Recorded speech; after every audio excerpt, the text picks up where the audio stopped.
5-minute plus 3-second increment 9-round Blitz Swiss. So I'm here with Nils. Welcome, Nils. Thank you very much. Thank you.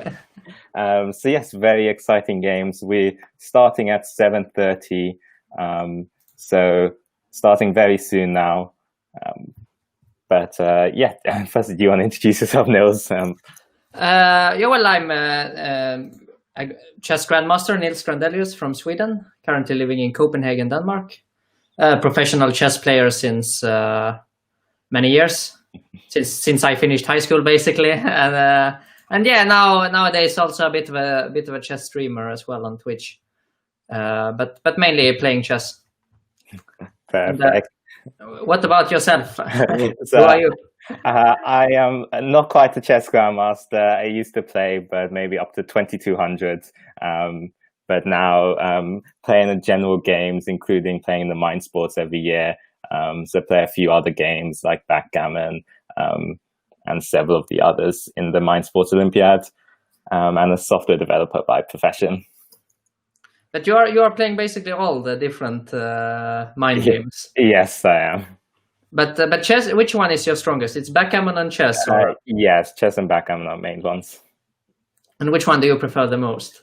Or I played chess as a junior a lot, so now I'm a bit bored of it because I play too much. Yeah. Whereas backgammon is now new and fresh for me. So enjoying backgammon more, but has element of luck, which can be a bit frustrating for a chess player when you play better and still lose. Definitely. But do you think that it's sort of a longer process to learn chess than backgammon, for instance? I think it's longer only because the chess community is so much bigger.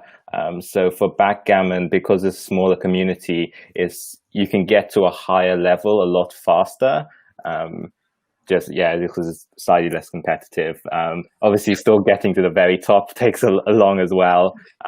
Sure, but like that's basically because the general level is not as developed yet. Let's say a little bit lower. Yeah.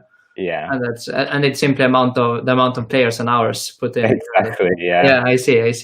I think chess is also. I found like chess, I'd spent so many years like learning all the openings, doing all the preparation, versus backgammon. There's still a lot you have to learn, but there's a lot that comes down to intuition and experience. Whereas I felt, chess, you really had to put in a lot of hours to slowly grind those little incremental improvements. Yeah, exactly. But that's because you are competing with sort of club players, I guess. True, yeah. Like if you would play with friends, you would learn the rules, and then you would be competitive already. Let's say, right, on their level. Yeah, it's just. Yeah, that's true. But it's so popular, yeah. Exactly. Yeah. But you are not participating this year, or? No, I am. So I played in. So yesterday we had a 3-minute arena. So I actually came second in that arena yesterday. But that was a 3 minutes no increment blitz, which is more faster the better for me. So I thought I'll take a break this evening for the 5x3, a little bit slower. I think most of the games I was winning against strong opponents was just waiting for them to blunder in the time pressure. Yeah, sure. I mean, 3+0 is actually very, very fast. Yeah. Mm-hmm. This 5+3 is more, let's say, civil. We call it in chess. Exactly. Yeah. I think my rustiness starts to show a little bit more, and the longer the speed limit. Because 3-second increment, actually, even if you get down to like 1 or 2 seconds, you can still play sort of more or less a normal game if you are experienced. Exactly. Yeah. And but this 3+0 is. Like you sleep a little bit in the opening, and then you're already basically not in time to win the game. Exactly, you can lose, especially when I don't really play much for about at least 6-7 years now, since I played competitively. So a lot of my openings are a bit rusty. It's very easy to make one blunder at the start, and then you're just in the wrong opening for the rest of the game. Yeah, definitely. But there are many different. Let's see. I had a link for the schedule. Or maybe you can show it, yeah? The chess schedule, for instance. Yes, let me do that. Show it on screen. Give me 1 second. So I was a bit surprised that there were so many different chess events. Yes. So obviously this year, given the current situation, where obviously everything online makes it a little bit easier just to have them more regularly. So if I look at the chess, so this year at the Mind Sports, so normally the Mind Sports Olympiad is a 1-week festival hosted in London, where we have all a series of games over that week. Everyone comes to London and plays. Given this year, we've decided to have it online and spread it out over the period of a month. So that just gives a bit more time to spread out the events more, put them in the evening, which is often a little bit easier for time zones for other countries to participate in as well. But also means having a lot more events. So the chess this year, you can see a good 15 odds tournaments over the month. So as I mentioned yesterday, we had the 3-minute Blitz, which was a 90-minute arena. Today, we have the 5-minute plus 3-second increments, a 9-round Swiss.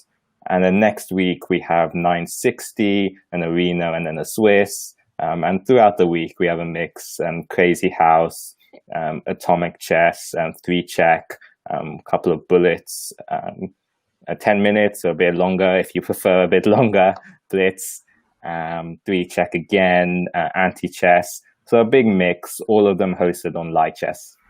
Yes, sure.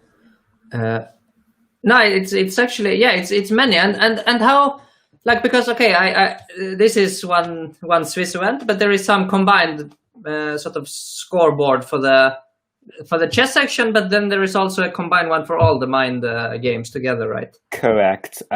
So the way the Mind Sports Olympiad works is that there's all of these individual events, and medals and prizes are given for them. But there's also an overall competition called the Pentamind that tries to evaluate the best player across a range of games. So for the Pentamind, the aim is to you choose your 5 best results that you get in 5 different games, and those scores get added up, and the people with the highest scores win. So in particular, you get more points for obviously winning a tournament, but if you come second or third, you get a lot of points. If it's a bigger tournament, then you get more points as well. So if there's 100 people and you manage to come third, then that gets you more points. So we have the Pentamind again this year, which has to be 5 events over different games. So you can't have 5 chess events. You can't have 5 chess, exactly. No, so you have to have one chess. You can have one chess, but then one of some other game, and kind of mix them up. So that's the Pentamind. But this year, given there's so many chess events, there's also one chess championship. So your best 5 events across 5 chess events gets added up, and the highest score gets the overall MSO chess champion and £100 for the winner as well.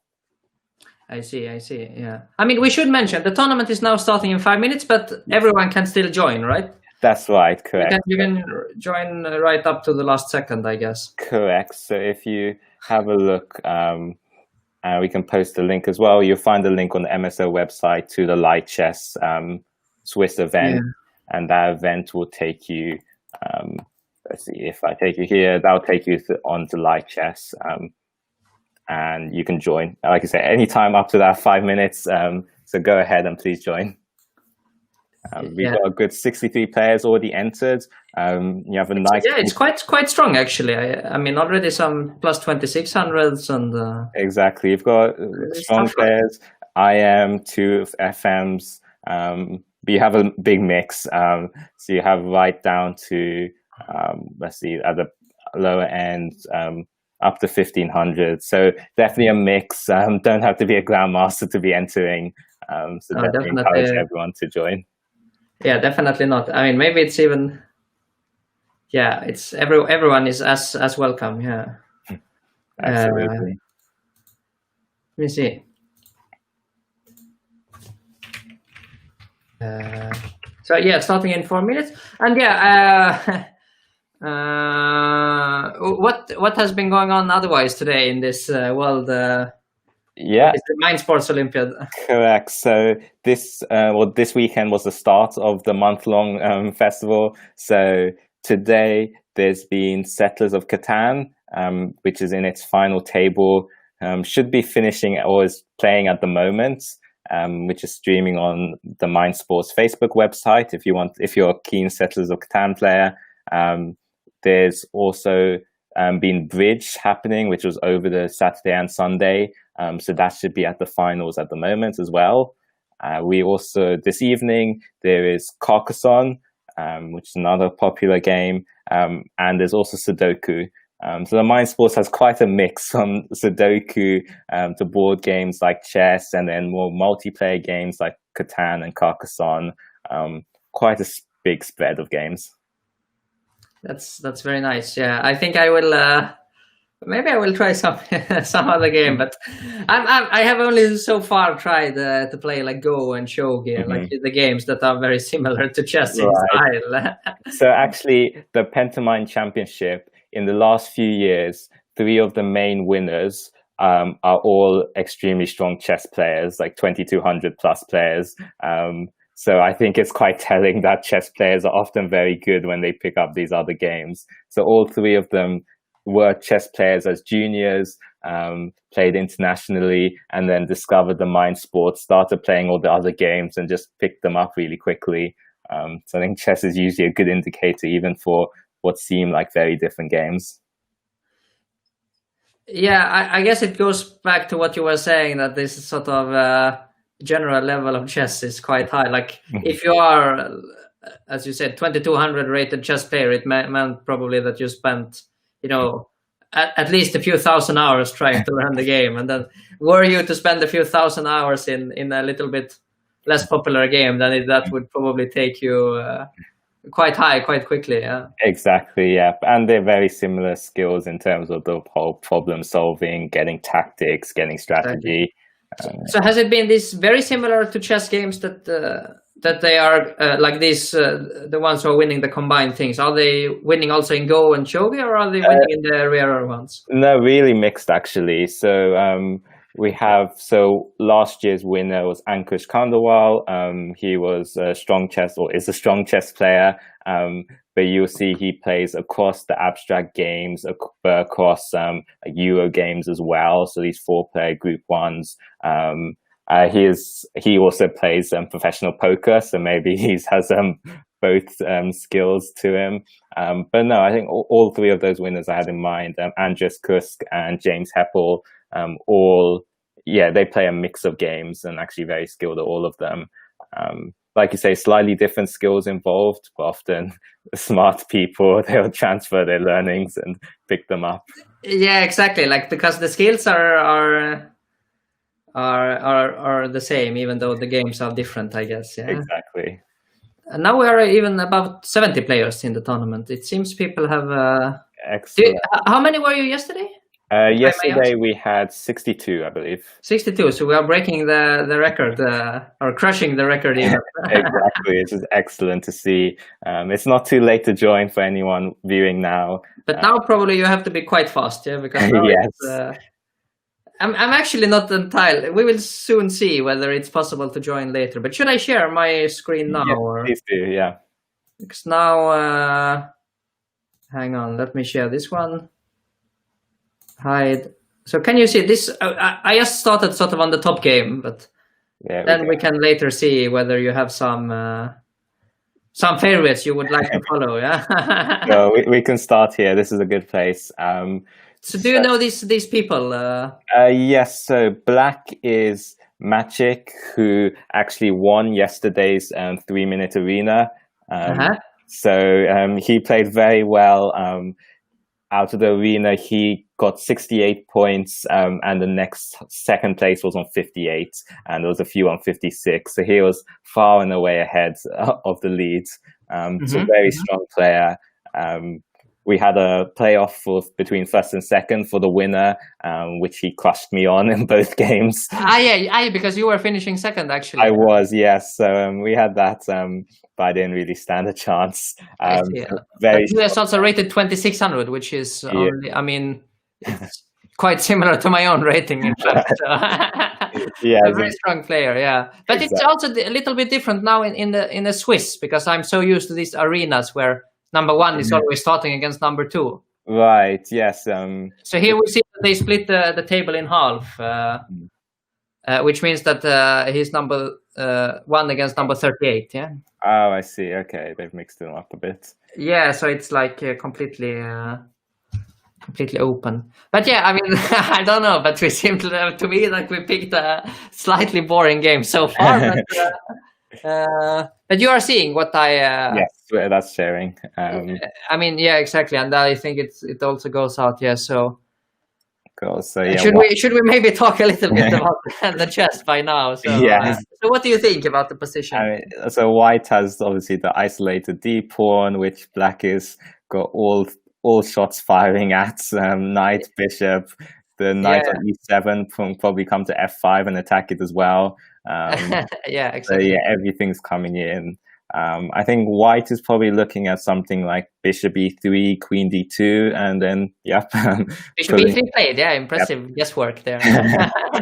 And queen d2 and probably the rooks coming in. Yeah, I mean, definitely you would like a rook on d1, I think. Yeah. The question is, like knight f5. If you can push d5 after knight f5. That's very true. Because that normally is something that black doesn't want to allow, because then you would get rid of this weak or isolated pawn on the d file. Yeah, exactly. So that's probably what black is calculating now, whether knight f5 d5 works for white or not. Yeah, black might be able to take and bishop b2, but it looks very suspicious. Exactly. Like knight f5 d5, you mean take here, and then after knight takes to take here.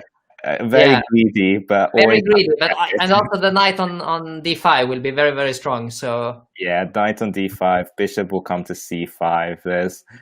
It looks like white will get good compensation. That's something I'd say that you would never allow in Blitz, at least. That's something that can be investigated further if it was a game with longer time control. But in Blitz, it's simply. I mean, I would look at it for like 5 seconds and I would think way too dangerous. Yeah, you don't want to spend 30 seconds, a minute just trying to work out all of what happens. Exactly, because what happens if it doesn't work? Yeah, then you just wasted. And even if it works, it's sort of you might have missed something and so on. Exactly. So b6 much more natural. Like now, if the bishop comes to b7, like you will get more control of this key square. So yeah. I mean, we are still expecting, I guess, queen d2 and bringing a rook to the d file, but yeah. But yeah, I mean, if white can't get anything going within the like next few moves, then he will just be worse, I guess, with the weak pawn. Yeah. Okay. White chooses to swap off a pair of knights, and I guess the idea is to take and play d5 anyway. Oh yeah, he can play that immediately. But like there will be some bishop takes c3 in the end. Like if now d5, then maybe you can start while taking on c3. True. It's worth. I guess white's pawn structure gets weakened a lot as well. But you're losing. Yeah, it gets weakened. With bishop. You are of course skeptical about me suggesting to give up this bishop because it controls all these squares around the king. But on the other hand, if you win like a central pawn, then I would assume that it's worth it. Okay, white plays with queen a4, d4 hanging. Oh, knight d4. Yeah, now it gets complicated. Knight d4, I guess he wants to take with the bishop. Bishop takes. You take with the queen first. Queen takes, yeah. You take with the queen, yeah, that's right. Yeah, then black is just a pawn up. Yeah, even bishop takes, rook d1, e5 might work. Yeah, exactly. I mean, my intention was to take on e5 in the end, but probably even that is quite lousy for white. So yeah, I was trying to. Yeah, but anyway, but just queen takes, swap of queens, take a pawn up. It looks pretty good enough. And knight take d4, if you play rook a d1 immediately, just e5, yeah, and yep, e5 works. Up. Yeah, definitely. I was actually looking at knight f3 check, but I'm not sure where it goes after. I thought, maybe knight f3 check as well. Knight f3, I mean, I move my king to h1 and. Yeah, maybe there's not much you can do after maybe you can actually take the rook, like knight takes d4. I mean, if you want to be really solid with white, you go with the other rook, yes, to make sure that there are no tricks. that could be an option. Oh yeah, that's true. Then knight f3, king g2 works as well, and it starts looking a bit hairy. Yeah, exactly. So probably black would have to play e5 no matter what. Yeah. But maybe after e5, it's possible, to just take on d4 and play knight b5 and sort of haunt the pawn down. Right. And then, I mean, but we are talking now about white trying to find ways to make a draw. Yeah, exactly. Or equalize, yeah. I mean, it's definitely not a great success for white so far. No. But it's not. It's very far from lost, of course, especially in Blitz. Yeah.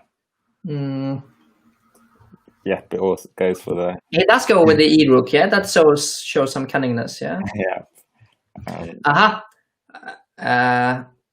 There's someone in chat suggesting if knight b5 immediately, then there is queen d7. This is actually smart, pinning. That's true. Yes. And it probably actually works even after taking a knight b5. You can still play queen d7. Yep, you can. So maybe you have to take and play knight e2 instead. Take knight e2. Something like this. But it doesn't really inspire confidence for white. White is clawing for that pawn back. Yeah, exactly. I mean, I'm thinking, is it maybe better just to play a pawn down and sort of pretend that you have some compensation? Yeah, just try and block that. Try and block that pawn off, and he does take. But now, my guess is actually that he missed this queen d7, which to be frank, I missed as well. So. I mean, white can just play queen b4. Yeah, but then you're in time to protect with rook d8. Of course, sure, yeah. So like, I mean, it's not white is definitely not losing a piece, but he's running the risk of not actually getting to the pawn on d4. Yeah. And then it's just a pawn up. So. And time is ticking away as well, which is an extra. Yeah, this is like, because even when you win back the pawn after huge efforts, you will be on half a minute against 2.5, and you will lose because you get tricked. So. Yes, exactly. That's how it usually goes in Blitz. For sure. Okay, so first, actually, I was thinking d3 was a decent move here, because it's hanging on b2. But there is queen b5, a little bit of a strange move that might yes. protect b2 and attack d3. That's nice. That's a very nice move. Yeah. But queen f6 now I can just take, right? No? Yeah, with the queen is.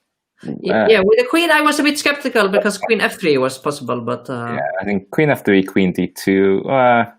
Queen d2 is probably. Yeah, maybe queen d2 was sort of holding for the time being. But again, in a blitz, you have to quickly check to make sure.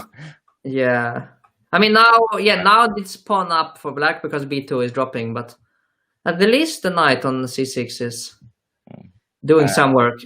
Yeah, you're gonna get that rook to d7. Exactly, like he will now take on b2, then rook will come on d7. Yeah. I mean, at the least you can a5 and rook b7. You can win that pawn back. So. Yeah, like maybe you can play a6 and b5. Could be possible, but I don't think you'd be complaining too much as white here. You think white is doing fine or okay? I mean, compared to what it was before, I think it's fine. No, this is true. I would say trend is definitely with white here, but if white just plays king g2, king f3. Yeah, but there is no f4. I don't really like at all. Likewise. I actually wanted to play maybe even a4 to go rook b7 next without b5 being a move. After a4, if black had played b5 immediately. Yeah, then take and rook b7. Okay, yeah. And then I think I'm actually picking up the pawn on b5. Yeah, that's true, actually. It felt quite drawish, but bishop a3 now. The problem is that the bishop comes to c5. To c5, yeah. Yeah, now a5. Denris is actually in chat pointing out rook b7 first, and after b5 to play a4 because there was a pin against the bishop. The bishop that would probably just be a draw. That's a good point by Denris. That's nice. But now I'm very skeptical about knight d8, but maybe it works. Maybe it works. I mean, the danger here is I'm thinking something like b5. I mean, this is very strange, but let's say b5, knight takes f7. Rook a7. Rook a7, exactly. And the point is that in such a position, like with the passed pawn on the queen side, then it doesn't matter so much if you have 3 or 2 on the king side. Yeah, that's the side that matters less. Exactly, because the knight is so much weaker than the bishop when there is a race on both sides. Bishop e7 was quite a nice move. Yeah, very inventive by black here. I mean, these are quite clearly good blitz players playing. Yeah, I was going to say white is unfortunately low on time, and I think will get timed out. But otherwise, f4 is working out quite nicely. F4 is now actually working out brilliantly, which is slightly surprising to me. I did not believe it would, but this, of course, now covering the 7th rank with the rook, and it's not. It is a 3-second increment, so it is a 3-second increment. But I think it's in this kind of position you actually need some time to play well. Yeah. I mean, you have to be so precise not to allow black to untangle. Yeah. Which is almost impossible, I think. Yeah. Now a5, and I mean for black, you can even play a4, a3 if you want. And then when white picks up the pawn on b6, you take the pawn on a2, and right, and you got that one. There are like too many long-term. Yeah, I mean. You have a nice knight, but that's it. Yeah. Yeah, exactly. And I think as you're saying, the 3-second increment makes it so that time is actually not the main factor here. The main factor is that white is lacking a pawn. Yeah. So what's now? I mean, should you play g4 for activity, or it's just weakening up even more? I would say g4, takes, and f and h pawn are going to start getting picked off. Yeah, but now like the king is I mean, this could be even worse actually. I wasn't a fan of putting the king to h3. I expected it to. It needed to come closer. That's why I play g4. Yeah, basically to bring the king closer to the king side as well. Okay. But now 97. But 97 there is mate in the end. Very neat. There is anyway now mate. Yeah, this was actually nicely found. Yeah, very neat tactic there. Yeah, very nice mate actually. Checkmate here. Yes. So I mean, somewhere here it was definitely good drawing chances. Let's. Should we go back, or should we Let's see. Go through. Other ones are. We have there is an IM here, Austrian Superpatzer. Yes. So you are playing many different games. Does the term patzer exist in other games apart from chess? I've only ever heard it in chess. You only ever heard it in chess, yeah? We are the only ones who are so rude. Come up with a name for it. Yeah, so patzer means very weak player now. Yes. But it's used jokingly quite a bit as well. Yes, for sure. So here, very important that you don't activate your king because it's checkmate on e2. Yes. Oh, well, now g6 has been removed. Now g6 has been removed, and now actually what happens is that you have a lot of pawns for the exchange. Yes. I did not quite understand why you could not take the king either, yeah? I was thinking the same. But even, 3 pawns? Like normally when you have a bishop and 2 pawns against a rook in such an ending, it's already quite pleasant. I think, especially that bishop on b3 is quite crushing. And that's another one of these that is like, okay, now it's 3 pawns, but if it was 2 pawns, like it would be very good drawing chances or maybe a draw. But in Blitz, very often you lose it anyway. Right. It's so difficult to defend with the 2 rooks. Yes. Here, though, we see that, another... one back. But... Oh, and blocked off bishop a4. Exactly. Bishop a4 normally would win because king would move and then e7. But now you cover the square on a4. And black's going to look to get some perpetuals as well. Exactly. It's actually now maybe threatening perpetuals. Bishop d5 looks. Bishop d5 I like that. And you threaten bishop c6 check. And here we have something very typical for classically trained chess players. They are very happy. Oh, he repeated one time too many. By accident or on purpose? Maybe by accident. I mean, on purpose, it doesn't really make any sense. Because, let's say you play a move like bishop d5 here. I don't really see a good way to stop. Black's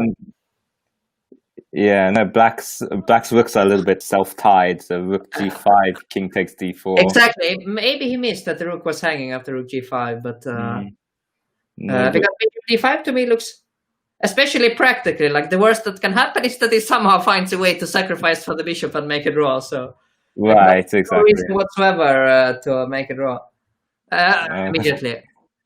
That might have been a mistake then, miscounting how many times the position repeated. So now this is already the round number 2. Oh wow, going straight in, no delays there. Should we follow already the first? Yeah. Let's pick someone. Which one would you like to see? Any favorite players here? Oh no, I can't say I know any of them. I just thought I'd pick. We have an FM on that 6th board. Kimster, 98. Yeah. Let's go. Why don't we try that? But 2 pretty high-rated players, so we've got interesting opening. Where did this start out from? Was this from a bird? Looks like 1 F4, yeah. Game King, but he has a provisional rating. Okay, so it could be very. The Game King has joined as part of the sort of what's it called? Mind Games Olympiad. If you scroll over, actually, I think I saw it said his Blitz rating was 20, or Bullet was 2400. He has played a little bit, yeah. Yes, so but Blitz rating he doesn't really play at all. 14 games, maybe he played 14 games yesterday. Yeah, warm up. So this is strange, but this is actually possible. It's a decent move. Okay. Is it particularly popular? Not particularly popular, but the point is that you play g6 and now the bishop is open. Like you don't have a knight blocking on f6. Yeah. So white, for instance, can't play b3. Okay, and where does the knight come into f5 later? It does come to f5 later, and now later to e3 or. Often it just stays for quite a while on h6 as well. Right. Okay. So white went for e4 to block that. Exactly, and to open up for the bishop, and now b4. b4. Very sharp, but I don't really trust it. And this is, I think, a great move now because the bishop doesn't really have any squares. So this is looking great for Kimster here. Yes.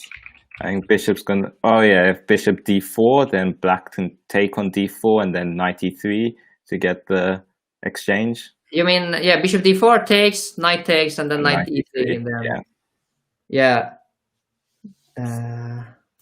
So we have confirmation about the term Patzer. It comes from German Patzen apparently, which means to bungle. Okay. It's only used in chess. Right. Good to know. Yeah. So I mean, this actually looks like a positional disaster for white. Probably his idea now is if you take knight e3, then maybe knight c4 is okay. That's some sort of move in the end. Doesn't look healthy, but pawn take. That's also. I mean, it looks disgusting. It looks completely disgusting with this isolated double pawn. Yeah. But you do get some knight c4, knight e5 possibilities. And true, yeah. So black plays knight d3. That would hit with knight c4. That would be hit by knight c4, which actually would win a piece. Yeah, I'm checking. But even if you move some other place, I go knight c4 and... Okay, well, it's a very strange move. I would never even thought about doing it. Exactly, but here actually knight c takes d4 makes some sense. Yeah. Because I mean, simply this suddenly the knight on g4 doesn't really do a lot if you cover e3 with knight c4. Right. And then but still they are so ugly. Very hard to believe. How do you actually keep d4 defended? I mean, you still go knight c4 first, but I guess go knight c4, then queen d8 will be played. Queen d8, and then you're gonna. Yeah, it looks like you're gonna lose it. You might unfortunately just lose the pawn. Maybe it's not the end of the world. But that you also lose. Maybe it is. Yeah. Now I was looking like knight c4, queen d8. Some move like d5 would be a typical trick. Because if you take, then knight e5, and queen is attacked, and knight is attacked on g4. Right. But there is always a check. So. Well, even now, white's played knight e5, which looks like black plays queen d4, and then knight f2 check. So that looks like a little bit of an oversight. Looks like Game King will have to focus on the other games. Yeah. Yes. For the time being, yeah. let's see. Yeah. Yeah, I mean, the problem is like the queen is so strong on d4. There is no real counter play, and like, I mean, you would need a bishop on this long diagonal. Then you would have excellent compensation, for instance. Right. But here, I mean, black is just so incredibly stable. So yeah, this is basically an easy win, I guess. Yeah. That's just. I mean, should we have a look how he wins it, or should we go for some more? What do you think? I think this looks fairly crushing. It's not the most entertaining game. Let's find another game which is deeper in the weeds, perhaps. Yeah, what is going on here? Many strange games, yeah. Let's see. We can go number 15, Igor. Egor, yeah, he's maybe the highest rated player in the tournament. I think he was playing yesterday as well. And I think he was around that top 5 vying for second. So another strong player. Yeah. And he seems to be doing quite well here, yeah? Pawn up. Yeah, pawn up. Queen looks threatening, but actually you cover g7 with the bishop, and then there is nothing else going on there. Oh, and yeah, white hasn't got anything else to start attacking with. Exactly. I mean, bishop takes g7 comes, which is very nice, actually. Oh, he's going for a perpetual. So if bishop had taken back on g7, rook d8 check would have got a perpetual. Exactly. This was nicely spotted, but knight takes e4 was played instantly. Yeah. Which is, I mean, not a great sign for white, because f2 is hanging, a queen is hanging, and you can't take because the rook is hanging, and it would be checkmate on the back rank. So yeah, it looks like black knew exactly what was coming next. Black knew exactly what was coming. We can also see black has 4 minutes against 1.5, so he's probably very confident in this. Very impressive. Yeah, this game. Well, very impressive because we just joined, but probably he was thinking already 1 minute about it. So maybe thinking on the opponent's time. Yeah, exactly. I mean, definitely thinking on the opponent's time.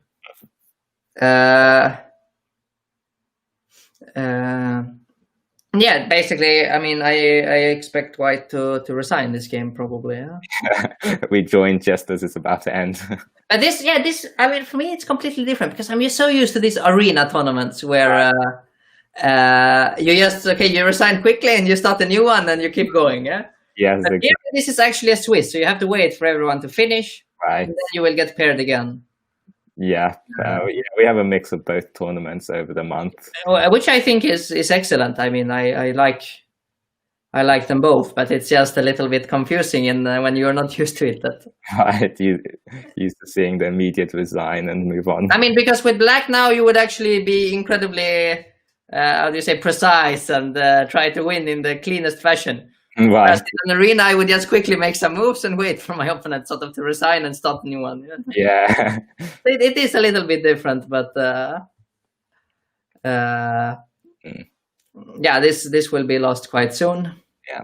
And how long is it in between the games? What is this? I think it's as soon as all the matches finish, it will immediately draw the next round and go. Yeah, yeah. So this is Harry G. Yes. A British FM. He's trying to mate his opponent. So he's got a sneaky rook on g5. Yeah, but how? Like, you can't take it because then you are mated. But how do you get rid of it? He just plays deep. This is boring. Why do you play? You're looking for a mate, but actually, yeah, maybe there is no mate. Yeah. I mean, can anyone in chat find a mate here for us? Queen e4, rook g6. Still, no, there is not even the threat of a check, right? No, there's nothing. But what is the threat? Is the threat maybe to go d3, and no matter how you take it? Well, d3, queen takes d3? You can take. I thought I had queen e1, but you go rook g3, yeah? Yeah, rook g3. Queen e7, you go king h5, and somehow, yeah? I think even white has to be a bit careful with that. Rook on g6 is now pinned. Rook on g6 is actually pinned, yeah. Tricky for black. You want to find the mate, but I'm not sure it's there. I mean, but what else then next? I mean, okay, so with white, we should just play a5 or what? What do you want to play? White has to move as well. Yeah. It's a bit of a game of chicken here. White. Because you can never play f5, of course. That would allow... Wow, he plays aggressively. Well, I'm not sure where to next. Oh, queen. Okay, pins everywhere. What is this? Queen g2. Actually, yeah, maybe... But you can still just go back if you want to, with the king. Yeah, are we going to get I mean, yeah, just go back or play a waiting move, like play a5 or... Both players have easy waiting moves, yeah. But Harry doesn't have a lot of time as well. It doesn't take time to move a queen back between g1 and g2. No, but if you want to win, I mean, he's definitely looking to win the tournament. Ooh, okay, interesting. White went queen d3. Oh, okay. But now it's just winning for black, because now, yeah, you will even be able to trade queens, I guess. Can you trade immediately, or do you have to... I mean, yeah, you probably take first, or even like queen d5 check, covering all the perpetuals, and then just push the d pawn. Yeah, I was going to say, well, black does have to be... Actually, yeah, even queen b3, queen check, the queen can pull back to g8. Exactly. That's... Yeah, wow. Yeah, I mean, this is actually, yeah, this was nice. King h8 that he spotted that, but it was only because white played king d3 actually here. Yeah, so queen d3. Because otherwise, you have a check, yeah. Yeah, exactly. But what move could you play? Yeah, I mean, that's the problem. So if white had just played rook d3, can you move that rook? And now you can maybe play rook d3. Yeah. No, but he played king g2. Yeah? Queen g2. This was the. Oh yeah, sorry, it was in this position, wasn't it? Yeah, it was in this position that he played queen d3. Yeah. King h4, like you said, just. I mean, yeah, you have to sort of go back and forth there, I guess. Okay, hang on. Let's just see how he wins it. But yeah, I mean, by this point, you can actually just bring the king as well, which is fine. Yeah. Good enough. And then back it goes.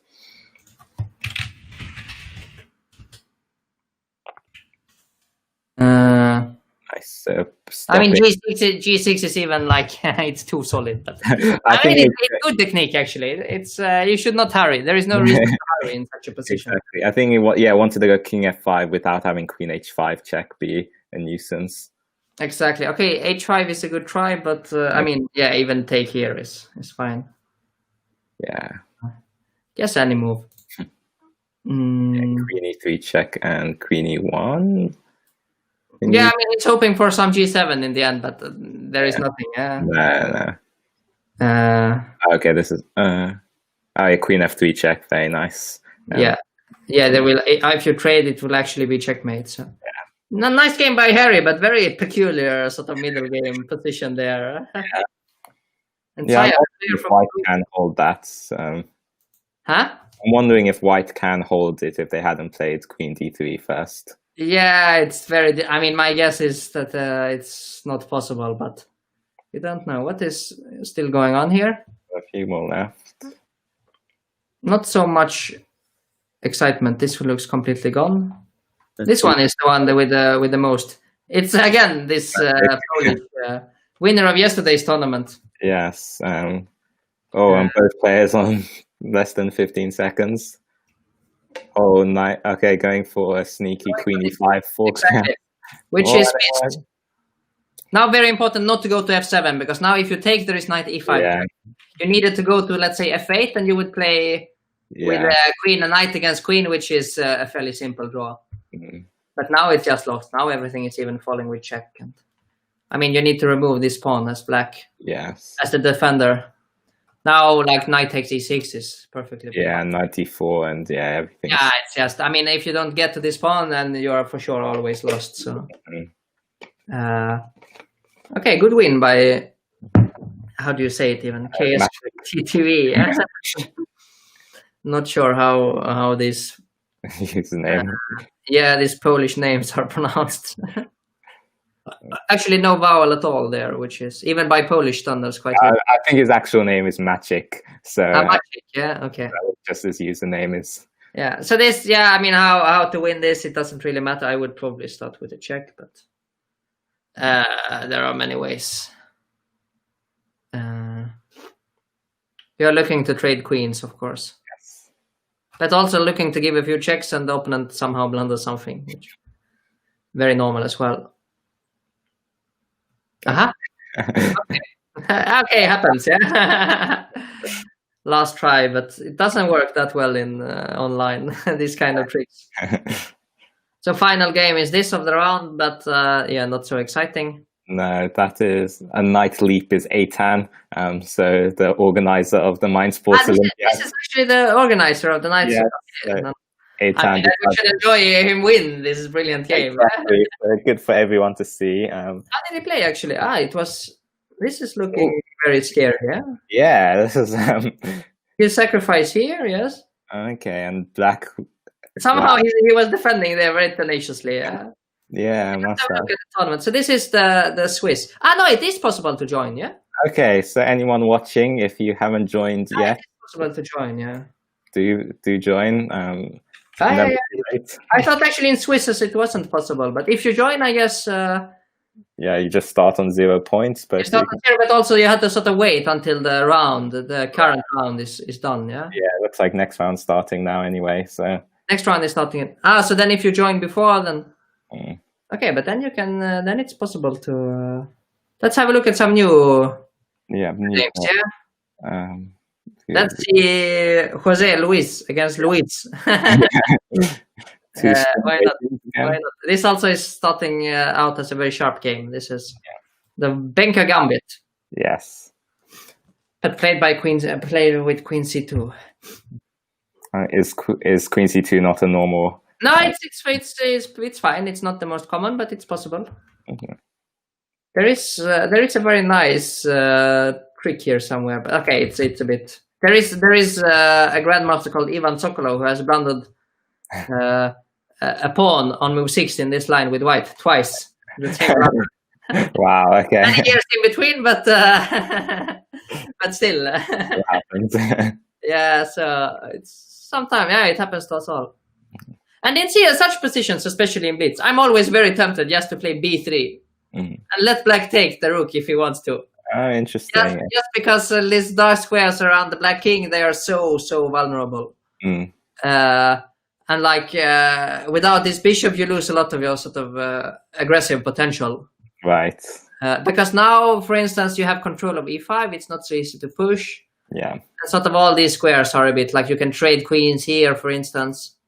Whereas if you just give up the rook for the bishop, like there are no open files apart from the b file. Yeah. Which is easily blocked. And then you can just play on the king side where you have a space advantage. Try to attack. To me, it seems like these two players, I don't know if you remember, but did they play yesterday? I don't think I recognize either of their names, no. Because it looks to me like they are very used to playing 3+0 by the, by the time management. Yeah, I mean, no offense, but this, to me, I mean, they played a lot of difficult moves very fast. Right. I mean, either they are very much stronger than me or they are playing too fast. Right. I mean, now white is repeating, very... Yeah. Back went to 7 this time. Yeah, so he's trying to double. Yeah. Maybe actually it's still a decent move, but... The big question, of course, what's going on after e5? Yeah, e5 looks tempting. If white doesn't break open, what's black's plan? Is it to go c4 and break open? That was why I wanted rook b8 to be able to play c4 and get going there. Right.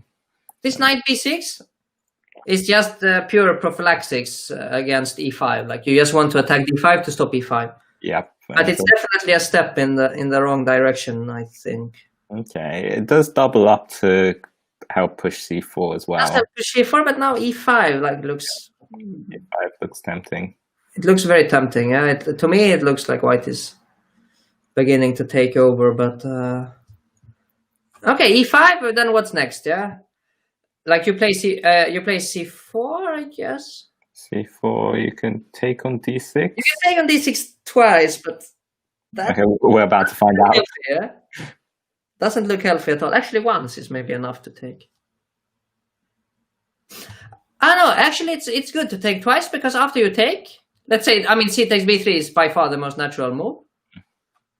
And also here, I think same thing. You can take a d7, right? You can. Maybe not, actually. I thought it would be made here with e8 and bishop h6, but... one move too late. Yeah, looks... I mean, I really want to give up my queen and somehow give... But the problem is that the rook is hanging as well on d1. Yeah. That's what he's looking at now, and probably he'll realize that he needs to take on b3.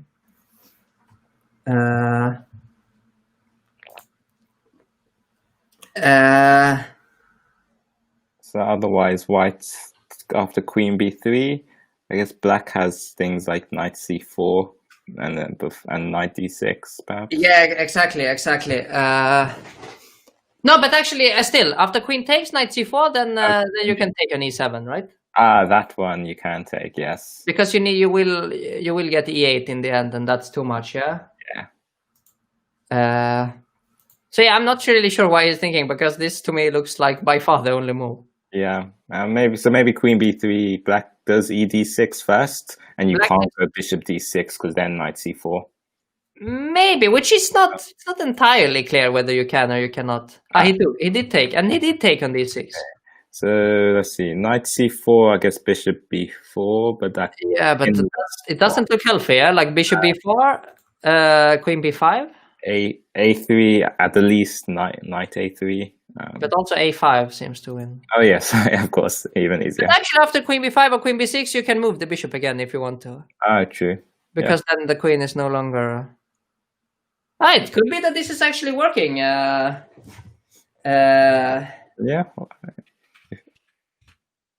Okay, so a3. Okay, now again, knight a3. Knight takes a3 probably is very healthy. Or knight d3. Can I try to play for more with d6? Bishop d6 now. Bishop takes d6, and I was hoping that I would have some even knight g5. You're going very... I'm beginning to get too I think that it does go for it, but I think it's not impossible that he actually missed bishop takes d6 rather than having calculated. Because the rook on d7 is very nicely placed to guard. I even missed actually. It's complete nonsense what I'm saying, because f7 is defended. Yeah, you're right. And if you take queen takes, then the bishop is still hanging. Yes. Okay, so you take on d6, queen takes, and you take with the bishop on a3. Oh, interesting. That actually seems to work. And that would leave you with two pieces for the rook and pawn. And those two pieces look... Yeah, I'm actually not sure what that is. But I don't know. It should probably not be worse, at least. But it was not played. It looked like a decent opportunity to take on d6, yeah. Yeah. But even something like this, like white's king is a little bit weaker, and black's pieces are far from the black. I mean, so it's not clear that white is suffering that much. No. It could be like sort of compensation for the... That pin is very annoying. Yeah, knight c2. Yeah, knight c2 though, that looks like it was not my intention to allow. Rook c1. There's just pin. I'm now again. Yeah, sorry for this. But what about I wanted to take queen takes and then take on c2. Your same technique the other way. Rook takes. I give this check, and I'm winning the full queen on d6 later on. Wow. Maybe you can take here. Yeah? It would be a little bit insane, but queen takes, take, because there are no checks. Yeah. And the rook is hanging on c8 as well. Yeah, that looks very nice. Yeah, but does it work? Maybe there is like queen b8, bishop c3. Yeah, it does look like it works. Let's see if Jose Luis Segura, Spanish player, can find it, or maybe he can find out why it doesn't work as well. Yeah. Possible. So I guess they were played so quickly at the start, they saved time up for moments like this. Yeah, that's probably true. Rook c1 played, but that's sort of not a good sign, yeah. On the back foot. Actually, you can just take here now, right? Sorry, the queen is guarding. Yeah. Okay. Queen is guarding the rook on c8, so this looks lost. That was a pity. It was some nice tactics there that could have arisen. Yes. Now it's just a piece down. Yeah. Yeah, and black will bring this home. Yeah, black definitely. Yeah, so black won. Luis Angel. This is round 3. This is a Swiss event. Yeah. Yes, and 77 people. So a big tournament. 9 rounds Swiss. So plenty of time to see who comes out on top. I mean, if you join now, you can still get 5 points, right? Which exactly. Yes, 6 points even. Well, I don't think you can play in the current round. Oh, there's 9 rounds total. Yeah. Sorry, I'm not so sharp in math.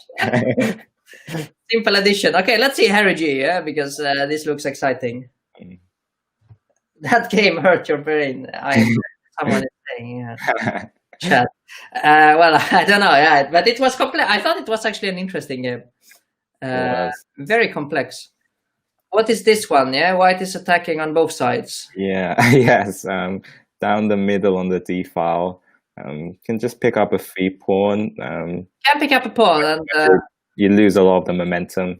You lose some momentum. Like normally, I would say that that it's excellent compensation because the pawn doesn't matter, and the white is opening up in front of his own king.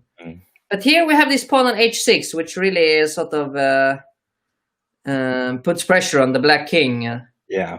Normally, like a queen would come to g7, and you would have excellent defense, and also the queen would come here. But now the king is quite not feeling very safe on g7. Right.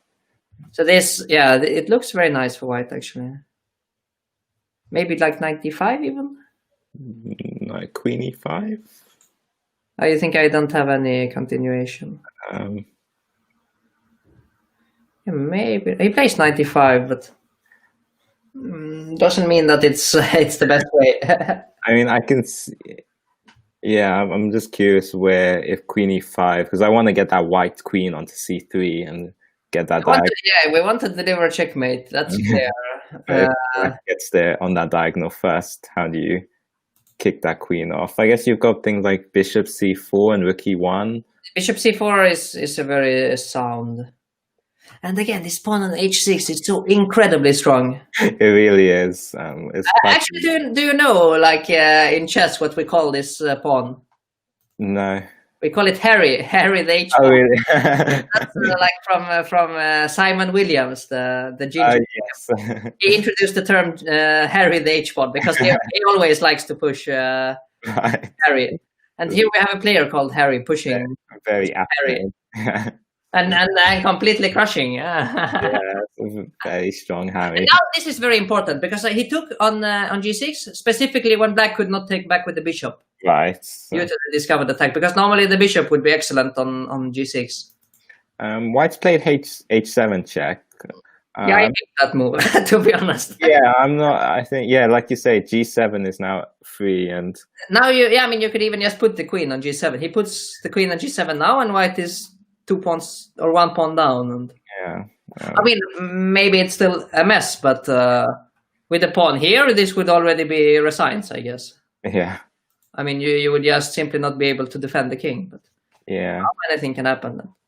15 seconds each, which also sort of adds to the drama. Bishop takes c4 looked very interesting, but okay, let's. Oh yeah, it was But in general, I would definitely pick black because knight d4 will be very strong soon. Yeah, it's coming now. Maybe now. Oh no, knight d4 with d4. Yeah, rook d4 is not so. Queen c7, rook c7, but it doesn't run away. Yeah. I mean, what do you? Bishop d5 played, but this is not great for white. No, white has definitely lost the momentum, and now h7 looks like a bit of a liability rather than. Yeah, I mean, you should not take it, of course, immediately, but you will take it at some point. Yeah. Now black is actually trying to give checkmate here with c3 next. King c2. Interesting. Oh, he's trying to go c3, b3. Yeah, the rule of Steinitz, the world champion in the 19th century, that the king should defend itself. He always, or very often, walked forward with his king. So he thought it's an excellent defender of himself. But now it looks like queen h2 and rook h8, yeah? Oh, no, queen c7 is... Oh, yeah, queen c7 was maybe even easier, but this is good enough. Nice finish. Nice finish for those of you. Yeah, so it was possible to take the rook as well, but Yeah, both of them win. You see one win, and that's good enough. Yeah. Yeah, that'll do it. That will definitely do it. 8 ongoing games. Anything of interest? This one looks actually pretty. Oh, okay. 2 pieces for the rook. Yeah, black is trying to win. Yeah, like definitely. Materially, he's 1 point ahead, right? Yeah. Like knight and bishop is 6, rook is 5. So. And. Yeah, the problem is that white's pawns are completely immobile. Yeah, they are completely blocked. Yeah. Like the pawn, either the pawn on g4 or one of the queenside pawns will actually drop off. Yeah, black has like a one idea would be, but okay, now he is sort of complicated a little bit. But to go king g6, put the knight on f6 and the bishop on d7, and just take on g4.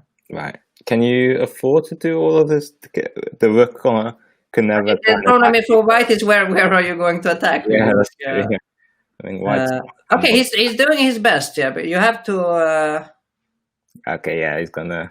Yeah, now you provoke this c pawn. It's now fixed, can't move.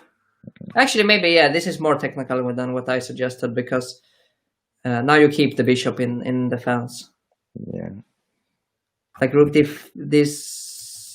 f6 now, and yeah, that's nice. And I mean, you will actually be able to take and go back, and then put the bishop back on c6. And yeah, that's completely safe. So.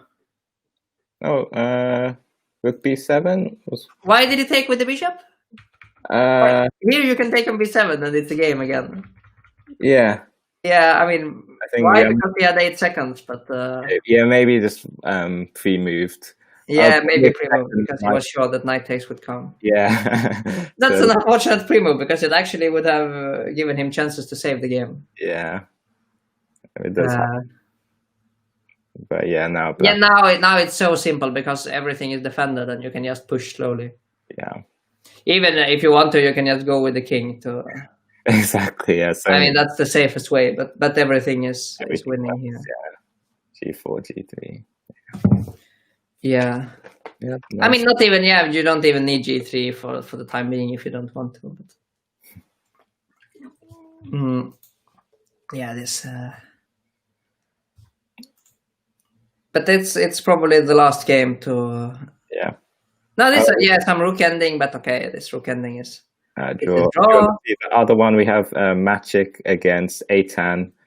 So organizer against winner. Okay, where can I? Because it doesn't really. This top. This one, yeah. Yeah. Okay. Knight leap. Yeah, this is. Eitan. Eitan, yeah, who is the organizer. But, it doesn't look as nice as the last one. Yeah. No, it doesn't. He's trying to find a perpetual here, but there is none. So why is he trying to? Wait, am I? What do you mean? Wait, why is Black's not looking for perpetual now? The white is trying to move his king and then look for perpetual, but now you will move the king with check and then push d2. And too many enemy.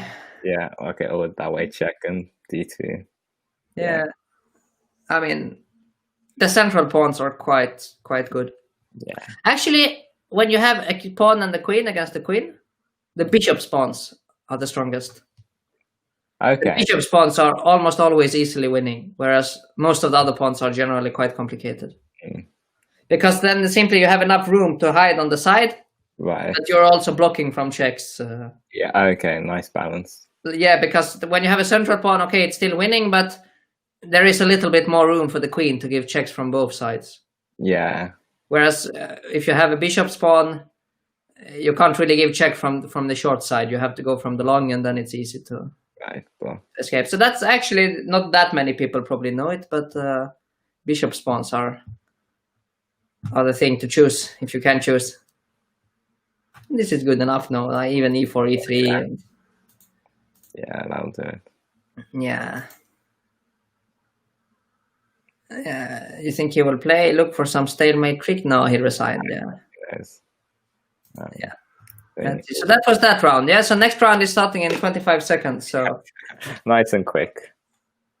It's not a lot of break if you play a long game, but if you play a short game, actually you get some break. That's true. Yeah, I think it's about every 15 minutes or so each round.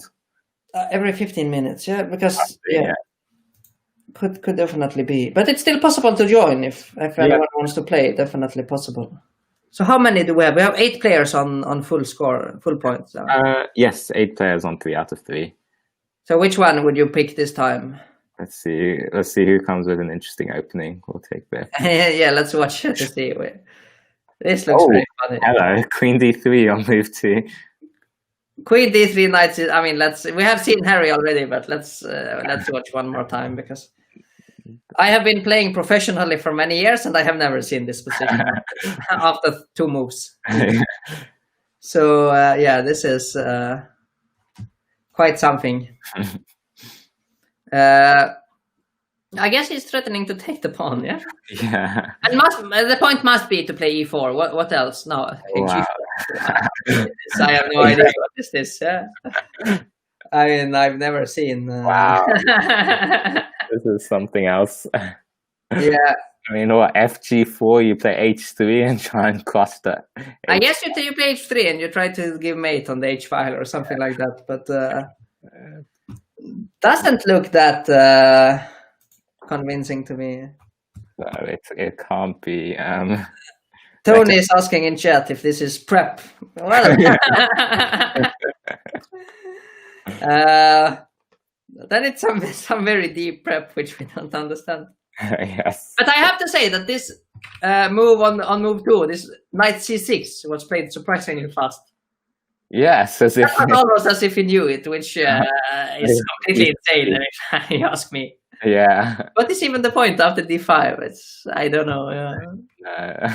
I mean, okay. Now they are entering some sort of stonewall structure where you have these pawns, which gives you a lot of control in the center. But what White has been doing is quite random. But actually, bishop f4, maybe the queen is sort of comfortably placed on g3 later on, putting pressure on c7. And yeah, that's very true. Difficult to say what. Very forward. I don't really like g5 so much because now black is completely safe on the king side. Yeah, you've given up the potential for attack. Yeah. Yeah, the tension is broken. Yeah. And also, like, if black plays bishop d6 shot castle, how are you ever going to open up on the king side? You simply can't, I think. Like the best I can see is you could do a h5 g6. Actually, no. If you're swapping off that bishop, I was thinking h5 g6 and then some sort of bishop takes h6. Some sacrifice there, yeah. But it's like, it sounds unlikely.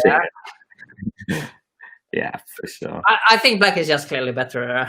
I mean, because she has developed 2 pieces, developed a third with tempo. Yeah.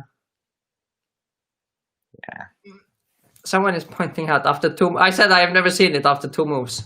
And then someone is saying after 2 moves there are 160,000 different positions that can arise. So I guess I have not seen most of them. Yeah. It's easy to forget. This h6 to me is a bit illogical because you're opening up on the side where white is already playing or wanting to open. Now white has things like knight f3, rook g1. Exactly, like he has now normal development with knight f3, rook g1. F3 is ugly, but maybe it works, but it's anyway quite ugly, I think. Yeah, it feels awkward. So. Yeah, I mean knight f3 was, and then rook g1, and like you had the perfectly reasonable position. I mean, I'm not sure. Reasonable. Not really. Okay, not reasonable, but maybe okay. Let's say. It wasn't a bad position. So what is this? Knight at d6. Yeah, I think playing h6 and g6. Maybe black overthought the kind of pressure of what's coming, but white didn't have a lot. Yeah, well, like it was quite simple not to open up there. Yeah, I would still think black is doing quite well, but it's now a mess. Like I think white has. Sorry, I was going to say white has things like knight h3 and knight f4, Yeah, for instance. I mean, also a plan like knight d2, castle long, and open with e4 later. That's true. Yeah. It's not so unreasonable, but knight h3, of course, a decent move as well. Yeah, queen d2 feels materialistic. Yeah, because now you don't have a square for the knight on b1. Yeah, this queen d2 was not the greatest one. And there's I don't know how much chess in general you follow, but not much at all. Yeah, because there is an very strong online tournament going on called the Legends Tournament. Oh, yes, yeah. And they played today Anish Giri against Jan Nepomniachtchi, starting with 5 draws. And we are just comparing it to sort of this d4, f5, queen d3, knight c6 stuff, and different types of games. Yeah, this is sort of a bit more. It's a bit different, let's say. This is maybe more entertaining in many ways. Yeah, that's more fresh, at least. Yeah. Gives you new positions to look at. New positions, new perspectives. Yeah, maybe not all of the perspectives should be kept, but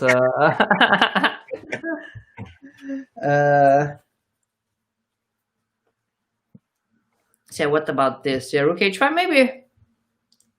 What should you do? Maybe take and put the queen on f4 makes a lot of sense. Queen f4 can black play g5. Yeah, that's why bishop g2 was played in the game. But now I was worried about f4 from black. f4 followed by e5, some positional play like that. Okay, black's going for that pawn. Yeah, but it's the same idea still, I guess. Queen f5, queen f4, there is still g5. Yeah.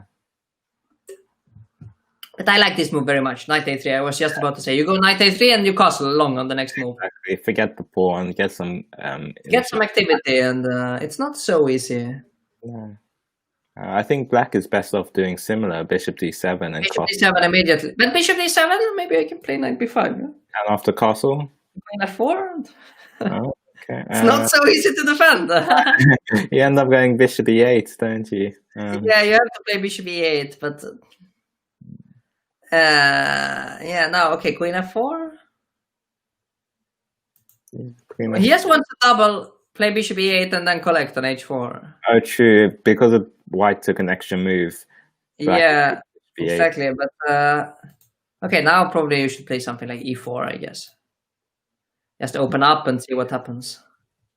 Yeah, b4 looks nice. Yeah. I guess black will probably just ignore it and play rook h8 anyway.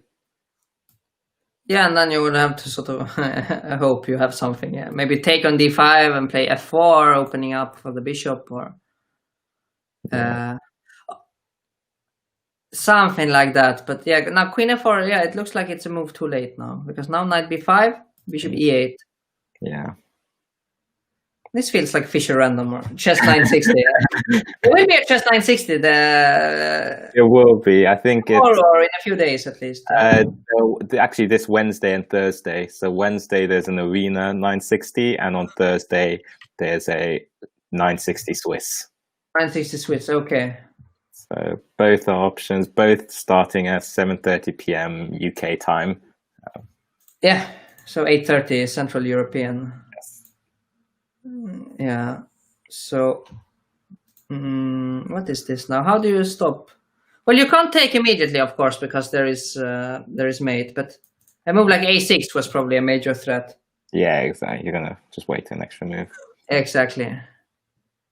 So queen e3? Trying to threaten e6, but yeah, well, if you defend it with the bishop, then you go back, I guess. Yeah. Actually, why not just play a6 now first? Ah, yes. Because if you take with the queen with check, then bishop d7 and and double threat. Yeah, exactly. Black wins a piece. Actually, white might be able to go queen d5 and then queen takes b5, and you get 3 pawns for the piece. I'm not saying it's great, but yeah, maybe. But then black is solid, and you maybe just pick up h4 or. Yeah. It's hard to believe that it works so well for black. f4 is with some sort of idea to have bishop takes d5 or something like that, but doesn't seem to work. Yeah. Not yet, at least. Maybe it's just a move to sort of, at some point you have to make a move in Blitz. I mean, you're a pawn down, but at least g6 maybe can be a little bit weaker. Yeah. But it looks like a clear pawn. So Harry's still doing well. Is Harry competing in the other disciplines as well of this mind? I don't know who he is actually, so I have no idea. He was there yesterday though, so. So definitely competing for the prizes as well. Yes. So what's? I mean, I would like to play g5 actually, if it works. After takes to play f4. Okay, that's nice. That's what it does. Yeah, I mean, just to sort of, I don't want to remain with this weak pawn on g6. Yeah, and it also kicks the queen off e3. Kicks off the queen, and then later, if you are allowed, bishop will come on g6. Yes. And this is an excellent diagonal after having pushed f4. Yes. It's beginning to look like black is taking over here. Yeah. I mean, especially with this time. Yeah. Like I would take. Threatening f3. I would have thought queen f3 and bishop h3, something, at least try and attack back. But... Yeah, maybe, but it's... No, it's stretch. Yeah, but now maybe as bishop g6. White's maybe like rook g1, and then trying to do like knight e1, knight e3. But yeah, black's controlling nicely. Yeah. I mean... Yeah, bishop g6 played. So after check, he just wants to go to d7. Yeah, the check's not too scary. Just one check. The knight is very bad as well. And now some rook g1 will be a major threat as well. What's the plan after rook g1? Here it would be to play queen g3, I guess. And take with the f-pawn. Okay. How does the f-pawn... Like kind of, if you queen takes g3, f takes g3, king d2, how does that pawn progress? Yeah, it's not so simple. Actually, it's not as simple as I thought. I thought something like bishop e4 push, but actually, yeah, you will play rook g8, and yeah, you are probably right. I'm not sure. I wasn't 100% sure how that. Yeah. Now rook g1 is a different story because now there is knight c4 check. It was nice, yeah. Yeah, maybe so white has to b3. White needed to play b3 in the last move. Yeah. Yeah, now it's most probably lost, right? I mean, there is also this queen f5 move, which I guess is quite strong here as well. Black's coming in from all angles. I mean, probably it's just mate after queen f5 now. That's probably no reason. Oh, no, queen g1? I mean, check. Wait, queen g1. Oh, yeah, sorry, yeah, I've got it. Yeah, nice. Knight c4 mate, yeah. This was a nice mate. A good game from Harry. Good game from Harry, definitely. Nice. Should we see who is... Is night ending or what? Let's see the night ending. Because these players are still with on 100% in the tournament, right? Yeah, yes. So what's up? Knight c7. Black is trying to win this. Pawn up. But again, this Harry on h6 is creating some difficulties for black. Yeah, black is stuck, but has the extra advanced c pawn. To me, it looks like white should be making a draw, but okay. So I guess if black's king strays too far away, then the h7 pawn will start dropping. Exactly. You take on g6. Yes, nice. And I mean, the thing you need to do with black is actually to improve the knight somehow, and like use your knight to kick the white knight out. But how to do that? Like next will be knight e5. He's trying to improve the knight. Is he trying to put the knight on f7 to block knight e5? Yeah, that could be. And then sort of play king d7. King d6 or king, I mean, entering with the king and then bring the knight back when you have exactly kicked white out. Yeah, this is progress, but still, The knight like now, if you could play 97 in one move, maybe you would be sort of on the way. But right. knight d8, knight. Maybe knight c6 followed by e5 is possible, or something like that. You go king c6. Okay. King c6 also, but then I make a waiting move and. Yeah. I mean, if you can get your knight to g2 as well with black, but it's far, then you would take this pawn. It's not possible to defend it, but I mean, how do you get to g2? I mean, usually what you do is you count backwards. So you start here and then you count, like look from this side. Right. You have to go to b4 or c2 a3. But can't see that happen. Yeah, king can stop both. Actually, schizophrenia will probably hold this game, I guess. Can the knight go to a6, c7, and try and come to b5? To go knight c7, knight b5. Yeah, that's going to go to b4 in that. I have a feeling.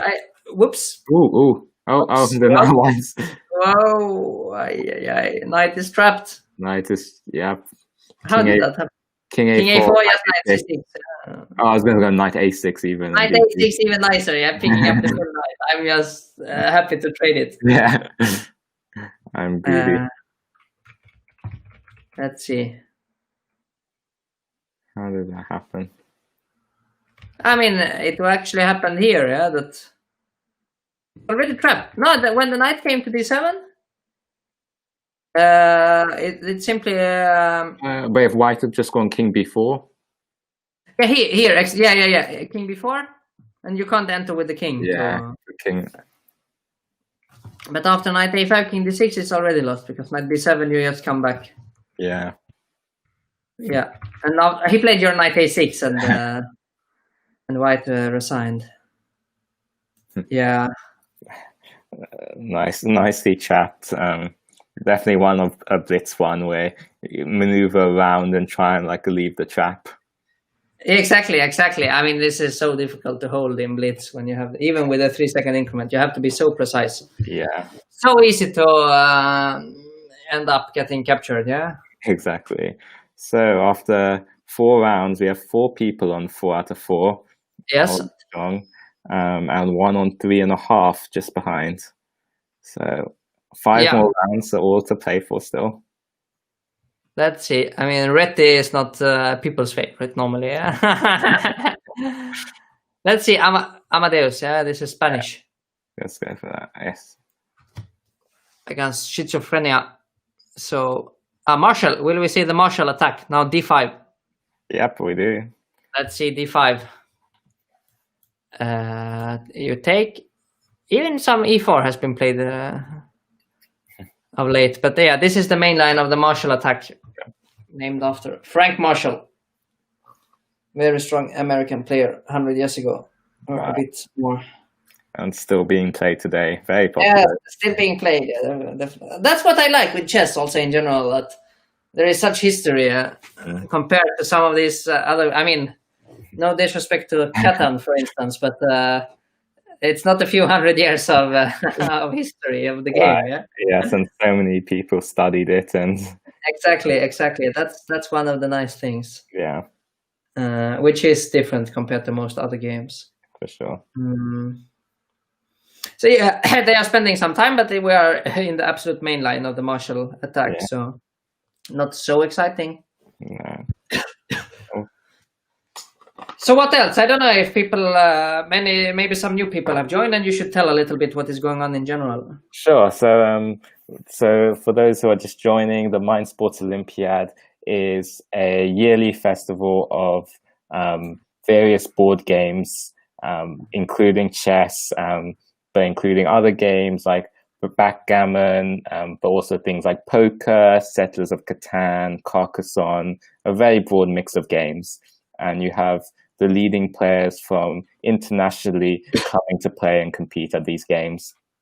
And so then this usually takes place over a week in London, but this year everything is online and is spread out over the course of a month.